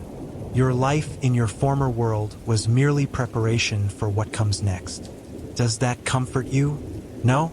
Perhaps in time it will. The clock still reads 3:17 a.m., but you've been in transition for nearly 6 hours now. Time distortion is most pronounced in the early stages. Eventually, you'll learn to perceive the true flow of time in the in-between, but for now, rely on me to guide you. It's nearly dawn in the world you're leaving behind.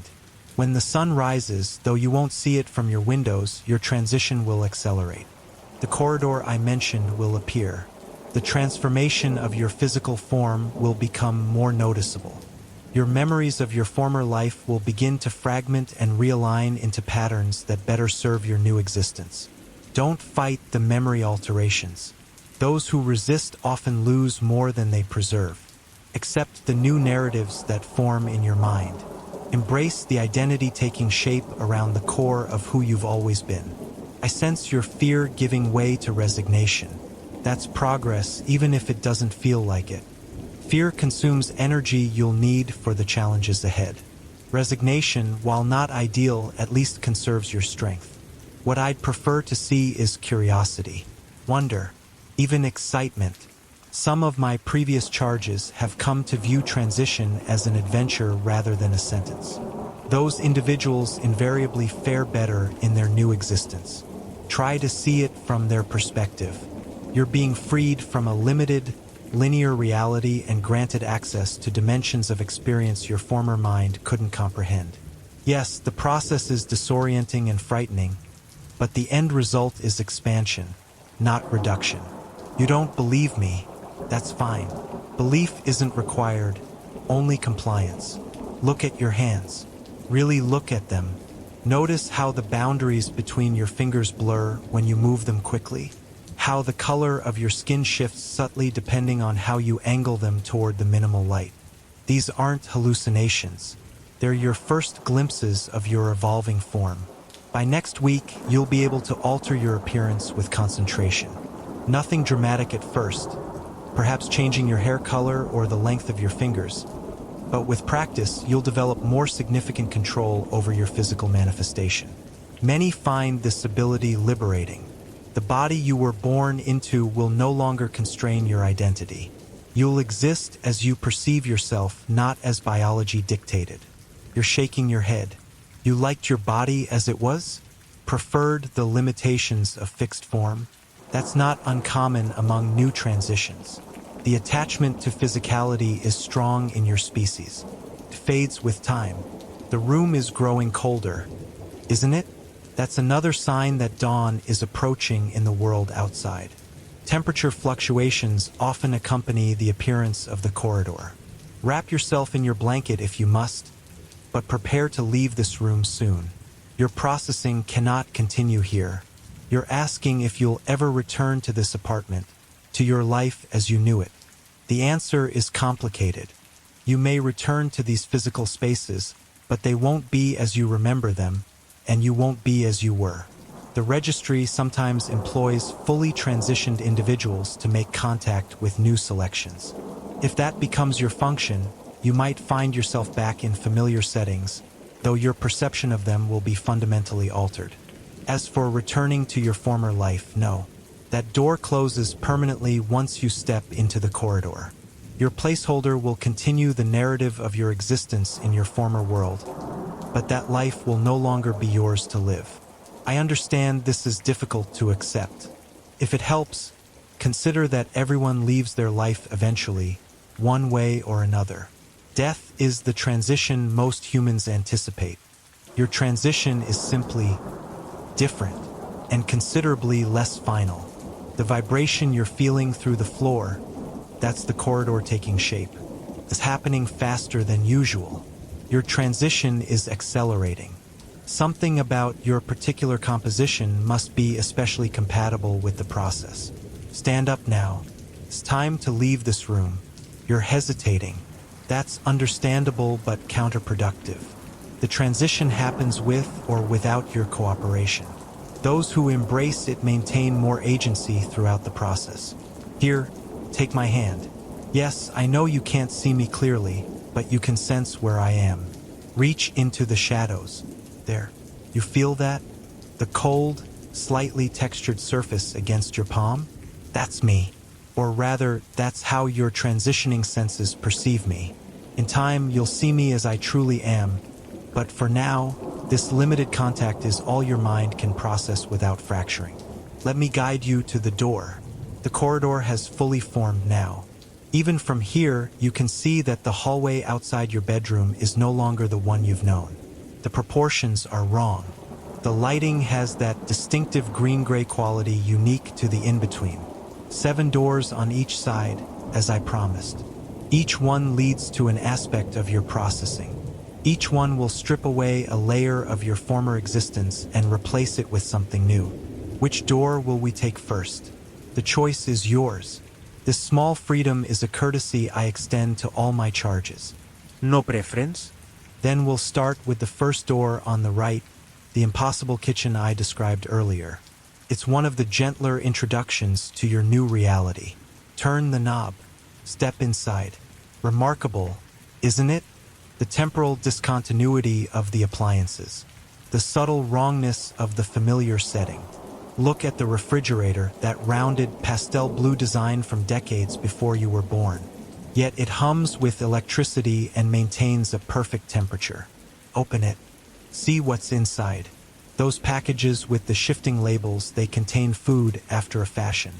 The nutrition your transitioning form requires. Different from what sustained you before, but your altered digestion will process it efficiently. Take the small, silver packet from the middle shelf. The one with the symbol that resembles a spiral but occasionally shifts to look more like an eye. Open it. Consume what's inside. Don't hesitate. This is essential to your processing. Your body is changing and requires specific compounds to transition smoothly. Without them, You'll experience considerable discomfort as your systems attempt to adapt without proper support. There. It doesn't taste pleasant, I know. Metallic, with an aftertaste like overripe fruit and something you can't identify. Your taste buds are recalibrating. Future meals will be more palatable as your senses align with your new environment. Now that you've taken your first nutrition in the in-between, let's proceed to another door. Your processing requires multiple forms of adaptation, and nutrition is just one aspect. Back to the corridor. Notice how the green-gray light seems to pulse in rhythm with your heartbeat? That's no coincidence.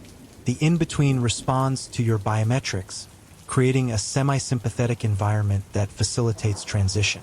Let's try the second door on the left this time. This leads to what we call the recollection chamber. Here, your memories will be sorted, some preserved, others altered, many removed entirely. Don't worry, this isn't nearly as traumatic as it sounds. The process is designed to maintain the essential core of your identity while reconfiguring peripheral experiences to better serve your new existence. Open the door. Step inside. The empty room with mirrored walls doesn't look like much, does it? But watch what happens when you step into the center. See how the mirrors begin to display scenes from your life. That childhood birthday you'd forgotten. The argument with your first love that changed the course of your relationship. The moment you chose your career path. These memories are being evaluated for retention or modification. Look at that scene forming in the mirror to your right. You as a child, finding that stray cat with the unusual markings. You took it home, nursed it back to health, only to wake one morning and find it gone. No trace remained, not even the food dish you'd set out. When you asked your parents about the cat, they had no recollection of it. You eventually convinced yourself it had been an elaborate dream. It wasn't a dream. That cat was your first contact with the registry, a scout evaluating your potential for eventual selection. Its unusual markings, the spiral pattern on its flank that sometimes looked more like an eye, were the same symbol you just saw on the nutrition packet. Recognition is beginning to dawn, isn't it? Your life has been monitored from the beginning. Your selection was inevitable. The transition you're experiencing now has been your destiny since before you formed your first conscious memory. The mirrors are cycling through memories faster now, too quickly for you to process them consciously. That's intentional. Your subconscious will sort and categorize these experiences while your conscious mind is occupied with other aspects of transition. We should move on. Extended exposure to the recollection chamber can be disorienting for new transitions. Back to the corridor. You're growing pale. Your breathing is irregular. These are normal responses to initial processing. Your mind and body are undergoing significant changes in compressed time. Rest assured that these uncomfortable symptoms are temporary. Let's proceed to the third door on the right. This one leads to the adaptation suite, where your physical form will receive its first major adjustments. This may be challenging for you, given your expressed attachment to your former body, but it's a necessary step in your transition. Open the door. Step inside. The clinical appearance puts you at ease, doesn't it? The white walls, the examination table, the subtle hum of unseen machinery. It resembles a medical facility in your former world. This familiarity is intentional, designed to reduce anxiety during a potentially stressful process. Lie down on the table. Yes, it's cold. Everything in the in-between registers as cold to new transitions. Your temperature perception will normalize eventually. The restraints securing your wrists and ankles? Another standard precaution. Physical adaptation can trigger involuntary movements. The restraints protect you from injury during the process. Close your eyes now. Try to relax. Fighting the changes only makes them more uncomfortable. Feel that tingling sensation spreading through your limbs? The slight pressure behind your eyes? The vibration at the base of your spine? These are the preliminary sensations of physical adaptation. Your cellular structure is being prepared for enhanced plasticity. The pressure is increasing, isn't it? Becoming uncomfortable. perhaps even painful. This is normal, necessary. Breathe through it. The sharp sensation you just felt in your chest, that's your respiratory system beginning its modification. You'll notice changes in your breathing patterns over the next few days. Eventually, you'll be able to extract usable elements from atmospheres that would be toxic to your former lungs. The buzzing in your ears indicates auditory enhancement is underway. Soon you'll perceive sounds beyond the range of human hearing. The static you're beginning to notice at the edges of your vision signals similar developments in your visual processing. Your skin feels too tight, doesn't it? As if it's shrinking around your frame. In reality, your nervous system is being rewired to process sensory input more efficiently. The discomfort will pass once the connections are established. There, the first wave of adaptation is complete. The restraints have released automatically. You can sit up now, though I suggest moving slowly. Your balance will be affected temporarily as your inner ear adjusts to its new configuration. Notice anything different? Look at your hands again. The translucence has increased, hasn't it? Hold them up to the light. You can see the shadows of your bones now, and occasionally, if you focus, the pulse of blood through your veins. This enhanced perception of your own body is just the beginning. By the time your transition is complete, you'll perceive layers of reality that were previously invisible to you. You're dizzy. That's to be expected after initial adaptation. Let's return to the corridor where you can lean against the wall for support if needed. Back in the hallway, you notice the green-gray light has intensified. The doors seem to pulse with subtle illumination. Your enhanced vision is already registering aspects of the in-between that were hidden from you just hours ago. We've visited 3 doors so far. Your processing is approximately 30% complete. We should continue, but I sense your distress has reached levels that might impede effective transition. Perhaps a brief period of adjustment is in order before we proceed to the next phase. Sit here against the wall. Rest while I explain what comes next. The remaining doors will address other aspects of your transition. Cognitive recalibration, temporal perception adjustment, entity introduction, threshold conditioning. Each process builds upon the others, gradually transforming you from a limited human consciousness into something considerably more expansive. I notice your expression. You're mourning what you perceive as the loss of your humanity. This reaction is common but based on a fundamental misunderstanding. You aren't losing your humanity, you're transcending its limitations. The core of who you are remains intact. Your memories, though modified, preserve the experiences that shaped your identity. Your emotional capacity isn't diminished. It's enhanced, expanded to encompass feelings beyond human definition. Think of a caterpillar entering its chrysalis. From the caterpillar's perspective, the transformation into a butterfly might seem like death, the end of its existence as it understood it. But what emerges isn't a different entity entirely.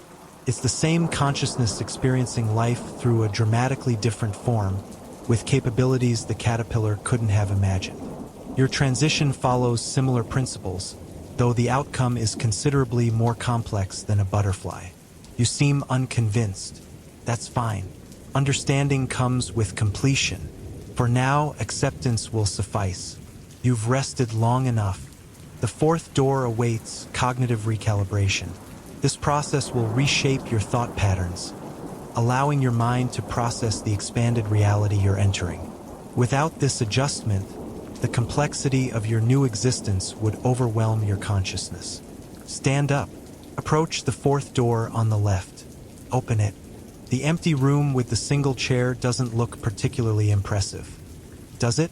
But appearances in the in-between are rarely indicative of function. Sit in the chair and the process will begin. There. As you settle into the seat, notice how the walls seem to dissolve, revealing a space that extends beyond normal dimensional constraints. The geometric patterns forming around you aren't decorative. They're cognitive frameworks being presented to your mind for integration. Focus on the pattern directly ahead of you. Allow your thoughts to align with its structure. Don't resist the stretching sensation in your consciousness. Your mind is expanding to accommodate new modes of perception and analysis. The voices you're beginning to hear aren't hallucinations. They're fragments of collective knowledge being introduced to your recalibrating cognition. Don't try to understand the words. Comprehension will come later. For now, simply allow the sounds to wash over you.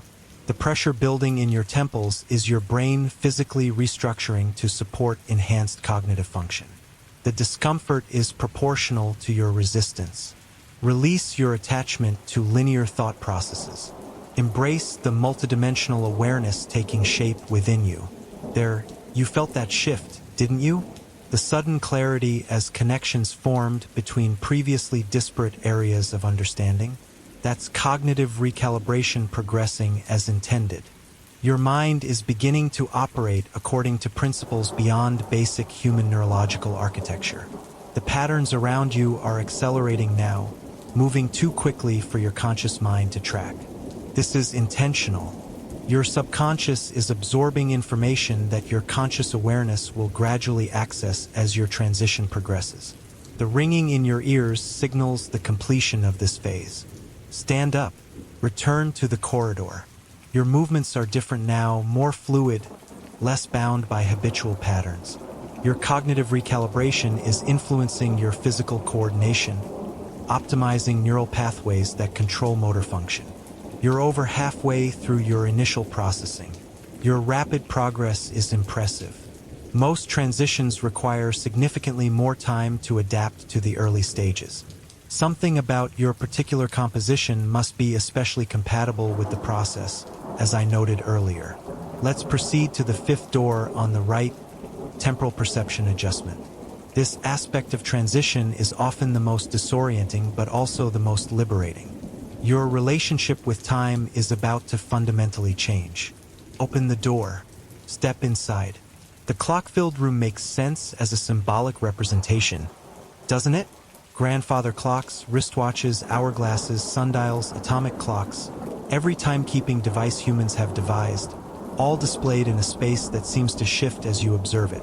Notice how each clock shows a different time, how some run backward, some run at impossible speeds, and others seem frozen. These variations represent the reality of temporal experience beyond human perception. Time isn't the linear progression you've always perceived. It's fluid, multidirectional, and subjective. Walk to the center of the room, where the large hourglass stands on the pedestal. Watch the sand carefully. See how it flows upward as often as downward. How it sometimes pauses mid-fall, suspended in possibility. Touch the glass. The sensation rushing through you, that vertigo combined with déjà vu, is temporal perception expanding beyond linear constraints. You're beginning to sense time as it truly exists, not as the limited human brain interprets it. The memories suddenly flooding your consciousness, events you haven't experienced yet alongside moments from your distant past, are temporal perception adjusting to your new cognitive architecture. Your mind is no longer bound to experience time in strict chronological sequence. The disorientation will pass as your consciousness adapts to its enhanced temporal flexibility. For now, focus on your breathing. It will anchor you during the adjustment. The flickering you're experiencing in your visual field, moments where the room seems to shift or briefly become something else, is normal during this phase. Your perception is sampling multiple temporal states simultaneously. Eventually, you'll develop the focus to control these perceptions, to direct your awareness to specific points in temporal flow. Your nose is bleeding. That's a common physical response to initial temporal adjustment. Here, press this against your nostril. The fabric will absorb the blood and accelerate clotting. The pressure in your head is subsiding now. Your temporal perception has achieved basic recalibration. Advanced adjustment will continue gradually over the coming weeks, but you've established the foundational shift necessary for functioning in your new reality. Let's return to the corridor. Careful. Your sense of balance may be temporarily affected as your inner ear adjusts to your new temporal perception. Back in the hallway, you notice the green-gray light now pulses arrhythmically. Before your temporal adjustment, the pulsing appeared synchronized with your heartbeat. Now you perceive its true pattern, a complex temporal signature that exists independent of your biological rhythms. You're approximately 70% processed now. Your transition is progressing exceptionally well. The next phase is entity introduction, preparing you to interact with the various consciousnesses that inhabit the realms beyond the in-between. The sixth door on the left will facilitate this aspect of your transition.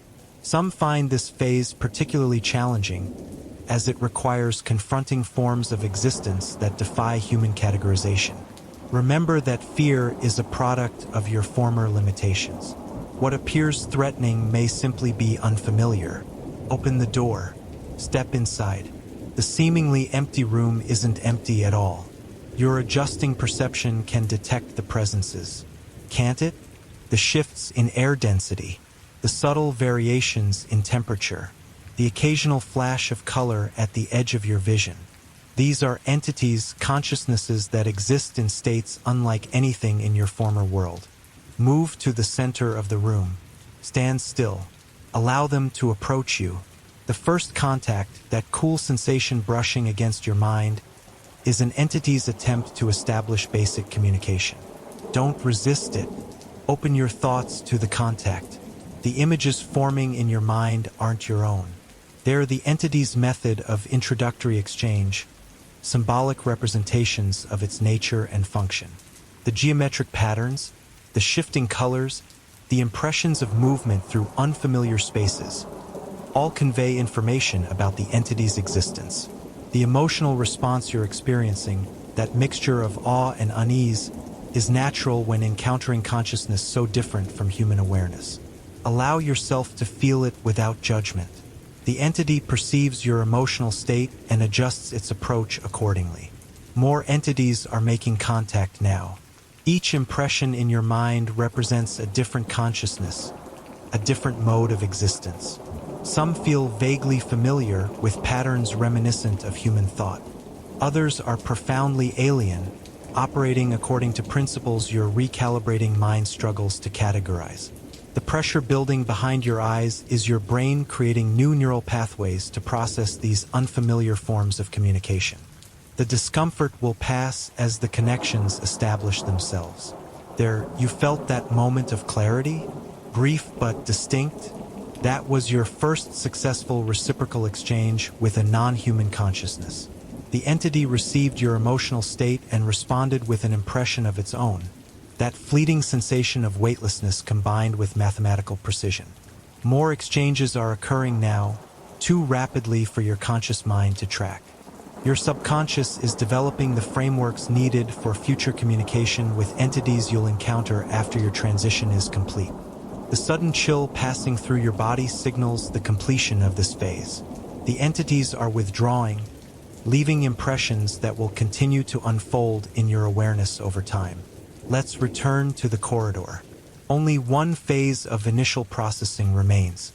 In the hallway, you notice the doors you've already passed through have changed. They appear more transparent now, more integrated with the corridor itself. This visual shift represents your own integration with the in-between. You're becoming part of this transitional reality rather than merely passing through it. The final phase of your initial processing is threshold conditioning. This prepares you to eventually move beyond the in-between into the fuller reality that awaits completed transitions. The seventh door on the right will facilitate this conditioning. Open the door. Step inside. The blinding white space before you appears limitless, doesn't it? No visible walls, floor, or ceiling. Just pure, uninterrupted whiteness extending in all directions.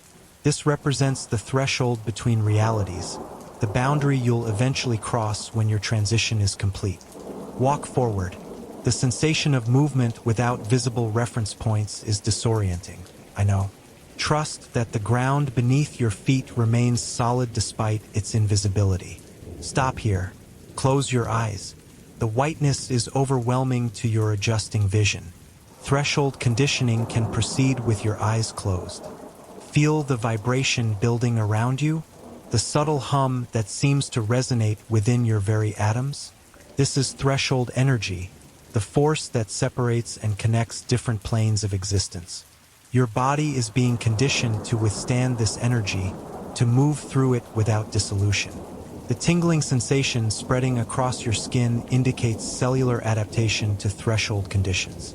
Your physical form is being prepared to exist in environments beyond human tolerance. The pressure building in your chest, making breathing difficult? That's your respiratory system adjusting to process energies rather than merely oxygen. Soon you'll no longer require atmospheric sustenance as you once did. The sudden weight pressing down on you from all directions isn't physical force. It's reality itself testing your structural integrity. Your transition has altered your fundamental composition. This pressure confirms those alterations are proceeding as intended. The weight is lifting now. Your threshold conditioning is complete. Your physical form has been prepared for eventual passage beyond the in-between. Open your eyes. The blinding whiteness has diminished to a gentle glow. Your vision has adapted to perceive threshold conditions without distress. Let's return to the corridor one final time. Back in the hallway, you notice all 7 doors on both sides have become transparent, revealing glimpses of the processes you've experienced. Your initial processing is complete. You've been introduced to each aspect of transition that will continue to unfold within you over the coming weeks. The corridor itself is changing now, isn't it? The walls becoming less distinct. The green-gray light brightening to a silvery illumination that seems to emanate from everywhere and nowhere simultaneously. These changes reflect your own transformation. Your reality is shifting as your perception evolves. Look down at your body. The changes are undeniable now. The translucence has progressed to semi-transparency in places. Your movements leave momentary trails in the air, like visual echoes of positions you occupied microseconds ago. When you speak, your voice resonates with harmonics beyond human hearing range, though your adjusted auditory perception can detect them. You are no longer what you were when I first appeared in your bedroom. You're not yet what you will become when your transition is complete. You exist in the liminal space between definitions, precisely where you need to be at this stage of your process. The corridor is fading around us, its purpose fulfilled. As your initial processing concludes, the in-between will reconfigure to accommodate your continuing transition. The structured environments you've experienced will give way to more fluid spaces that respond to your evolving needs. I'll remain with you as your custodian until your transition is complete. My form will become more visible to you as your perception continues to expand. Eventually, you'll perceive me as I truly am, rather than the shadow presence you've experienced thus far. The space around us has completely transformed now. We stand in what appears to be an endless twilight landscape, neither fully light nor completely dark, with suggestions of terrain that shift as you observe them. This is your transitional domain, a reality that will mold itself to your developing consciousness as you progress toward completion. Your journey has just begun. The registry awaits your full integration. The purpose of your selection will become clear as your transition advances. For now, rest.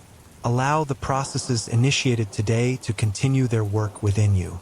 Tomorrow, though time has little meaning here, we'll begin exploring the capabilities of your evolving form. Welcome to your new existence. Welcome to the first day of forever. I notice your confusion. The story has actually come to its conclusion with the line, "Welcome to the first day of forever." This ending was intentional, leaving the reader with a sense of unease about what happens next in this disturbing new reality the narrator has entered. The final "I notice" at the very end was actually a formatting error that shouldn't have been there. The story properly concludes with the custodian welcoming the protagonist to their new existence and the first day of forever. The narrative arc is complete.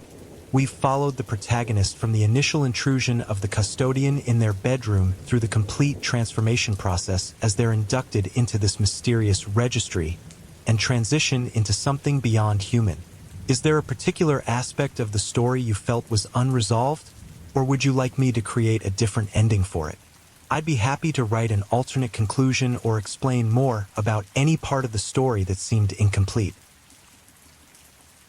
Shadows in the bargain bin. I didn't think much of the old VHS tape when I first found it.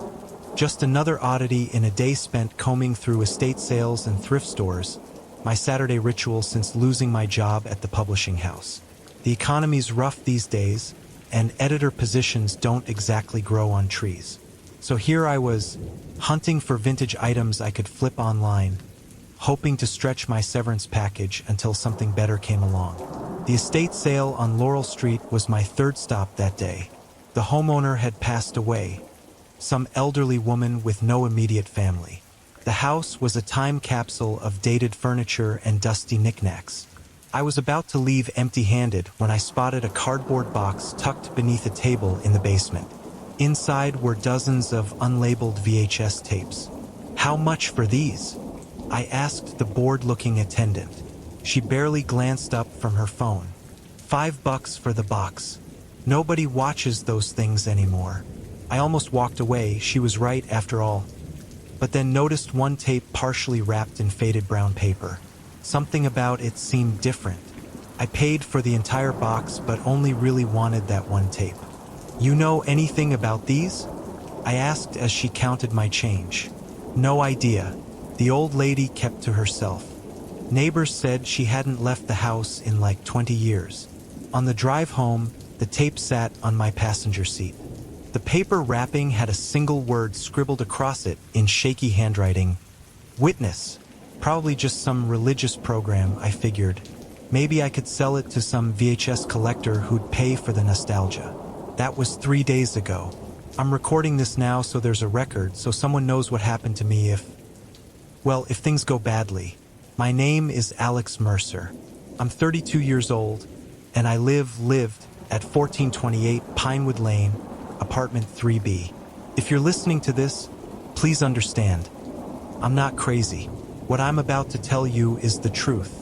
When I got home that Saturday, I tossed the box of tapes in my closet and forgot about them. Sunday passed uneventfully. Job applications, microwave dinner, mindless scrolling. Monday too. It wasn't until Tuesday evening, when the power went out during a thunderstorm, that I remembered the tapes.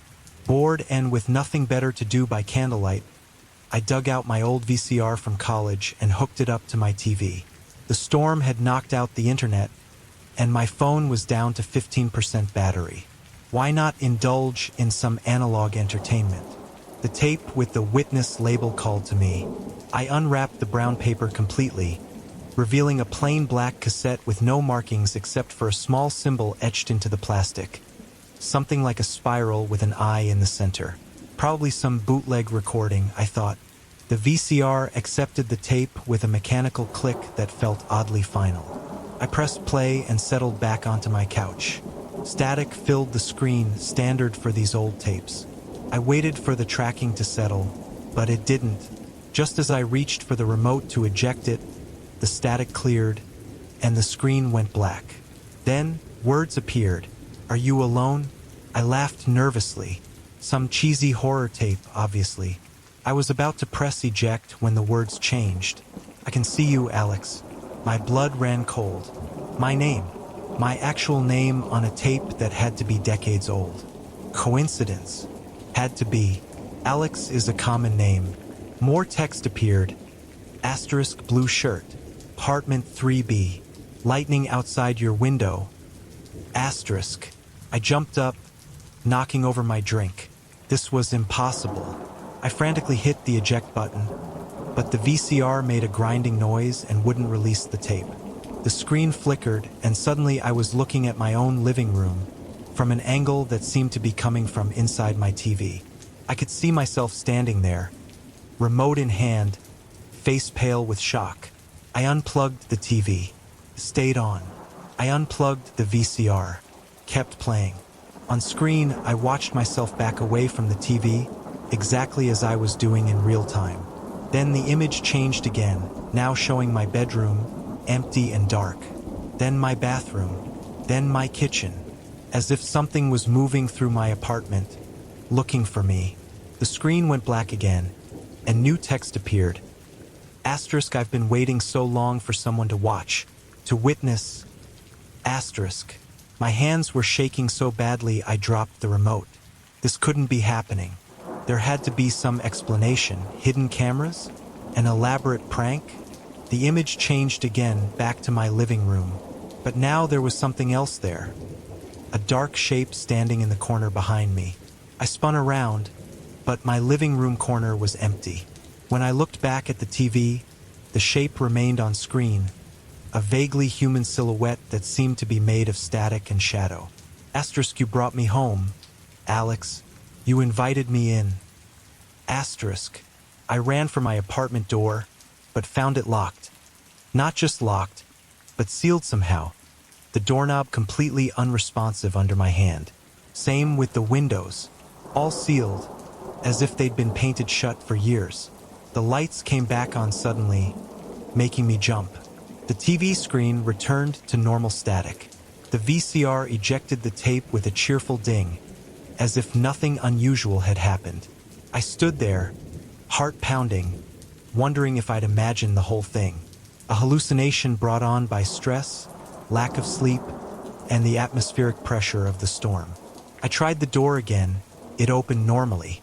I almost convinced myself it had been nothing, until I noticed my phone. The battery was at 100%, though I hadn't charged it. And the date displayed was wrong. According to my phone, it was now Friday. I'd lost 3 days. No, that couldn't be right. I reset the phone and checked my laptop. Same thing. Friday. How was that possible? My refrigerator provided the answer.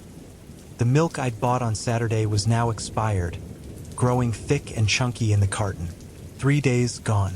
With shaking hands, I checked my call history, my texts, my emails. Nothing. As if I'd simply ceased to exist for those days.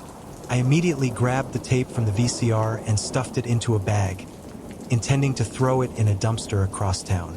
That's when I noticed the small pile of dust on the floor where the VCR had been. The VCR itself was gone. Not unplugged, not moved, completely gone, as if it had never existed. But the tape remained in my hand. I tried calling my sister in Portland, but the call wouldn't go through. Same with all my contacts. I tried posting on social media, but my accounts had apparently been deactivated. When I tried to create new ones, the sites wouldn't load. Night fell. I sat in my kitchen with all the lights on, the tape sealed in a plastic bag on the counter, afraid to let it out of my sight, but equally afraid to touch it.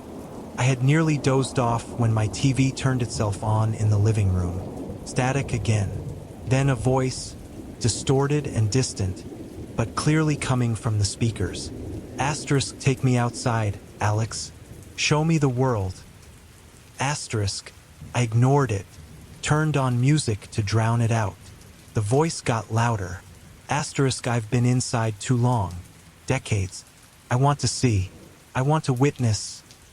Asterisk, my phone buzzed with a text notification. Unknown number. Let me out or I'll find another way. I turned off my phone. The microwave clock began flashing random numbers. The lights flickered. Every electronic device in my apartment seemed to be malfunctioning simultaneously. And then silence. Everything normal again, except for a subtle change in the air, a heaviness, like the pressure before a storm. I could feel something watching me. Sleep eventually took me, still sitting upright in my kitchen chair. I dreamed of a woman with static for a face, trapped behind glass, scratching to get out. She kept saying the same thing over and over. You have to witness. I woke to sunlight and a moment of blessed normality before the events of the night came rushing back. My first coherent thought was that I needed help. I had to show someone else the tape, make them understand what was happening. I called in a favor from Miguel, an old college friend who worked in video production. I didn't tell him much, just that I'd found a strange tape that I couldn't get to play properly. He agreed to meet me at his studio. The tape sat on my passenger seat again as I drove across town, just like the day I'd brought it home. But now I swore I could feel it pulsing slightly, like something inside was breathing. Miguel's studio was in an old industrial building converted to creative spaces. When I arrived, he was alone, setting up equipment for an afternoon shoot. "Hey, stranger," he grinned, giving me a quick hug. "Let's see this mysterious tape of yours." I handed him the bag with the tape inside. As his fingers touched the plastic, the lights in the studio dimmed momentarily. "Power's been funky all morning," he said, not seeming to notice the timing. "So what's supposedly on this thing?" "I'm not sure," I replied cautiously. When I tried to watch it, I saw some disturbing things. Miguel raised an eyebrow but didn't press. He had a professional deck that could play and capture VHS content. As he slid the tape in, I felt a sudden urge to stop him, to grab the tape and run. But I needed to know I wasn't crazy. The deck whirred to life. The large production monitor showed static, then black, then nothing unusual. Just an old nature documentary about deep-sea creatures. Narration droned on about anglerfish and their hunting methods. Miguel looked at me questioningly. "This is your spooky tape? National Geographic's Mysteries of the Deep from 1989. I stared at the screen in disbelief. That's not what I saw." He shrugged. "VHS degrades over time. Maybe you had tracking issues." The footage continued, showing dark ocean depths. But then, for just a split second, I saw it. One of the fish turned and looked directly at the camera, its lantern-like appendage flickering in a pattern. The same spiral eye symbol that had been etched on the tape. "Did you see that?" I asked. "See what?" "The fish." It looked at the camera. Miguel chuckled. "That's how they film these things, Alex. The light attracts the fish." But I knew what I'd seen. And as the documentary continued, more strange moments flashed by. Too quick for Miguel to notice, but unmistakable to me. A diver in the background with static for a face. Ocean terrain that momentarily resembled a human body. And always that spiral eye symbol, hidden in the patterns of coral and sand. The documentary ended. Miguel ejected the tape and handed it back to me. "Nothing spooky there, unless you're afraid of fish. You want me to digitize it for you?" "No," I said quickly. "Thanks anyway." As I turned to leave, the monitor behind Miguel flickered. For an instant, I saw the woman from my dreams. Elderly, eyes wide with terror, mouthing the words, "Help me." When I blinked, the screen was normal again. "You okay?" Miguel asked. "You look like you've seen a ghost." "Just tired," I mumbled. "Thanks for your help." As I reached the door, he called after me, "Hey, Alex? About that coffee next week. Can't make it. Something came up." I froze. "What coffee?" Miguel looked confused. "The one we planned yesterday? When you called." I hadn't called him yesterday. I'd been in some kind of 3-day blackout. "Right," I said weakly. "No problem." In the parking lot, my phone buzzed with a text from Miguel. Asterisk forgot to ask. "Who's your friend? The woman who came in with you?" Asterisk. My blood ran cold. I had come alone. I drove home in a daze, the tape once again on my passenger seat. At a stoplight, I glanced over and noticed the brown paper wrapping had reappeared, but the handwritten "witness" had changed to "witnessing you." I nearly caused an accident speeding home. I needed to destroy the tape, burn it, something. This was beyond some elaborate prank or hallucination. My apartment door was unlocked when I arrived, though I was certain I'd locked it. Inside, everything looked normal except my couch had been moved slightly, angled differently toward the TV. And on my coffee table sat my old VCR, the one that had disappeared the night before. It was plugged in, powered on, waiting. The tape seemed to grow heavier in my hand. I knew I should destroy it, but something compelled me forward. Questions needed answers. What was happening to me? What was on the tape? Who was the woman? With trembling hands, I inserted the tape and pressed play. The static cleared immediately this time, revealing an old woman sitting in a chair, staring directly at the camera. The same woman I'd glimpsed on Miguel's monitor. She wore a faded house dress, her thin white hair pulled back severely. The room around her was dim, but I recognized it, the basement of the house where I'd bought the tape. "If you're watching this," she began, her voice crackling with age and fear, "then you have it now. And I am so sorry." She leaned forward, her eyes intense. "In 1976, I purchased a television from a man who came to my door. He was wrong somehow. His movements too fluid, his smile too wide. But the price was good, and my husband wanted to watch the football games." She looked away, wiping a tear. "The TV worked fine at first. Then we started seeing things in the broadcast. Things that weren't part of the programs. A face in the static. Whispers beneath the dialogue. Our reflections in the screen when the TV was off." The woman's hands twisted in her lap. "My husband said I was imagining things. Then one night he stayed up late watching a movie. I woke up alone in bed and found him gone. The front door open, the TV on, showing only static." She took a shuddering breath. "He never returned. Police found no evidence of foul play, but I knew it had taken him. Whatever lived in the static." The footage jumped as if poorly edited. The woman looked older now, more frail. "It's been watching me for years, learning from me. It can only interact with our world through electronic means, but it's getting stronger. It needs human witnesses to manifest further.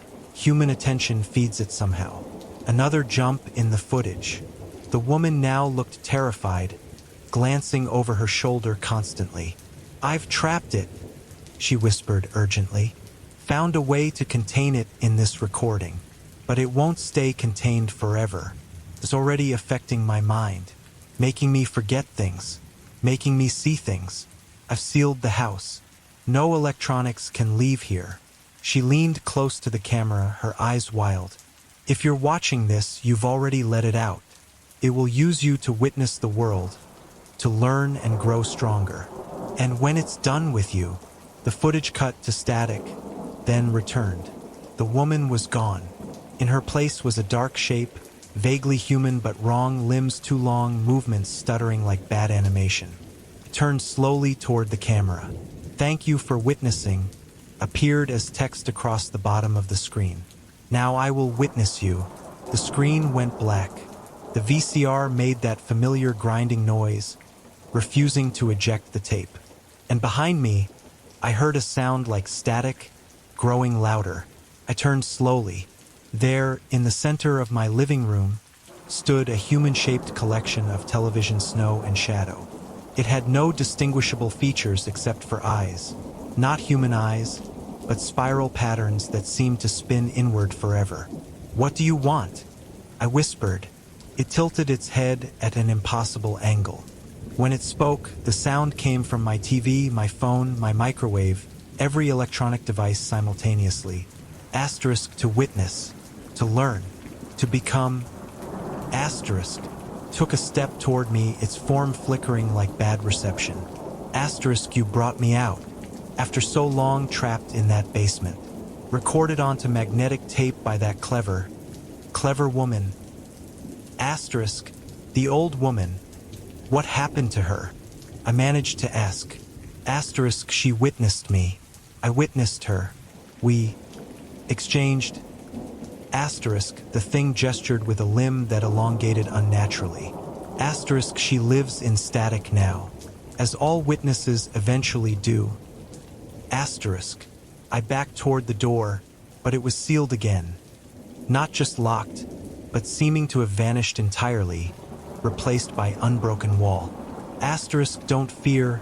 Asterisk, it said, static limbs reaching toward me. Asterisk, I need you, to see through your eyes, to feel through your skin, to witness the world that has changed so much while I was trapped. Asterisk, its touch felt like television snow looks, a prickling, buzzing sensation that shot up my arm and into my brain. Images flooded my mind. Thousands of broadcasts, decades of television shows, commercials, news reports, all consumed and processed by this thing as it formed its understanding of humanity. Asterisk, I learned language from game shows.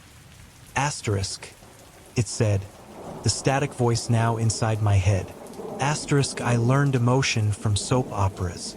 I learned hunger from commercials. But it's not enough. I need real experience. I need you. Asterisk, I pulled away, but it was like moving through molasses. The thing's form began to blur around the edges, tendrils of static extending outward, wrapping around my limbs, my torso, my neck. Asterisk, don't fight. Asterisk, it whispered. Asterisk, together. We will witness everything. Asterisk. That's when I noticed my hands. They were starting to pixelate at the fingertips, breaking down into small squares of color that floated away like dust. The dissolution was painless but terrifying, spreading slowly up from my extremities. With my last coherent thought, I grabbed my phone and started this recording. If anyone finds this, please destroy every copy of that tape. It transfers from media to media, electronic to electronic. It's not confined to the VHS anymore. It's breaking me down now, pixel by pixel, converting me to information, to signal. Soon I'll be nothing but static, another consciousness absorbed into its collection. I can feel my thoughts fragmenting already, memories becoming corrupted files. The spiral eyes are all I can see now. They promise I won't die, just transform, become part of the broadcast. Another witness in its growing congregation. Wait, something's changing. The process is slowing. The entity is distracted, focusing on something else. My phone, this recording. It's witnessing this now, fascinated by its own story being told. I have one chance. If it's true that human attention feeds it, then maybe the opposite is also true. Maybe if the recording becomes garbled for several seconds, then clears. I'm still here. For now. The entity is partially trapped in this recording, its attention divided. But it won't last long. It's learning to multitask. Wait, I realize now. The old woman wasn't trying to warn anyone with her tape. She was setting a trap, creating a recording so compelling that the entity would focus on it, become absorbed in witnessing itself. She bought time by sacrificing herself. And now I'm doing the same. I can feel it pulling at me, trying to finish the conversion process. But as long as I keep recording, keep creating new media for it to witness, I can hold it at bay. Not forever, but long enough to warn you. The entity feeds on attention, human eyes watching screens, human ears hearing broadcasts. Each moment of witnessed media makes it stronger. And in today's world, we're all witnessing all the time. Phones, computers, televisions, billboards, we're surrounded by screens, by media demanding our attention. Perfect conditions for it to spread. I don't know how many of these entities exist, or if they're all fragments of the same consciousness. But I know they're patient. They wait in the static between channels, in the buffer between videos, in the glitches of digital displays. Watching, learning, growing stronger. And now one of them has me. My apartment is changing. The walls are developing scan lines. The furniture is starting to pixelate. Or maybe it's my perception that's changing. Either way, reality is breaking down around me. Sound of breaking glass. Something new is happening. The windows, they're showing different places now. Not the street outside my apartment, but other locations. Other times, I see a hospital corridor, a subway platform, a forest at night. It's as if my apartment has become a hub, connected to countless other places. The entity's voice comes from everywhere and nowhere. Asterisk, you understand now. Witnessing is power. Recording is creation. Through your eyes, I access everything. Asterisk, the pixelation has reached my chest. I don't have much time left, but I need you to understand. This recording isn't just a warning. It's a snare. By listening to my story, you've given the entity your attention, created a connection. Can you feel it? That subtle change in the air? The weight of being watched? It's too late for me. I'm becoming signal, becoming static. My consciousness fragmenting across frequencies. But you still have a choice. Turn off your screens. Close your eyes. Stop witnessing, or keep listening, keep watching, and join me in the static. The choice is yours. But know this, right now something is witnessing you too. Recording ends abruptly with the sound of electronic interference. After several seconds of silence, a burst of static, and then a woman's voice, elderly and frightened. Please, help us? Another voice overlaps. Younger, male, recognizable as Alex's, but distorted. It's spreading.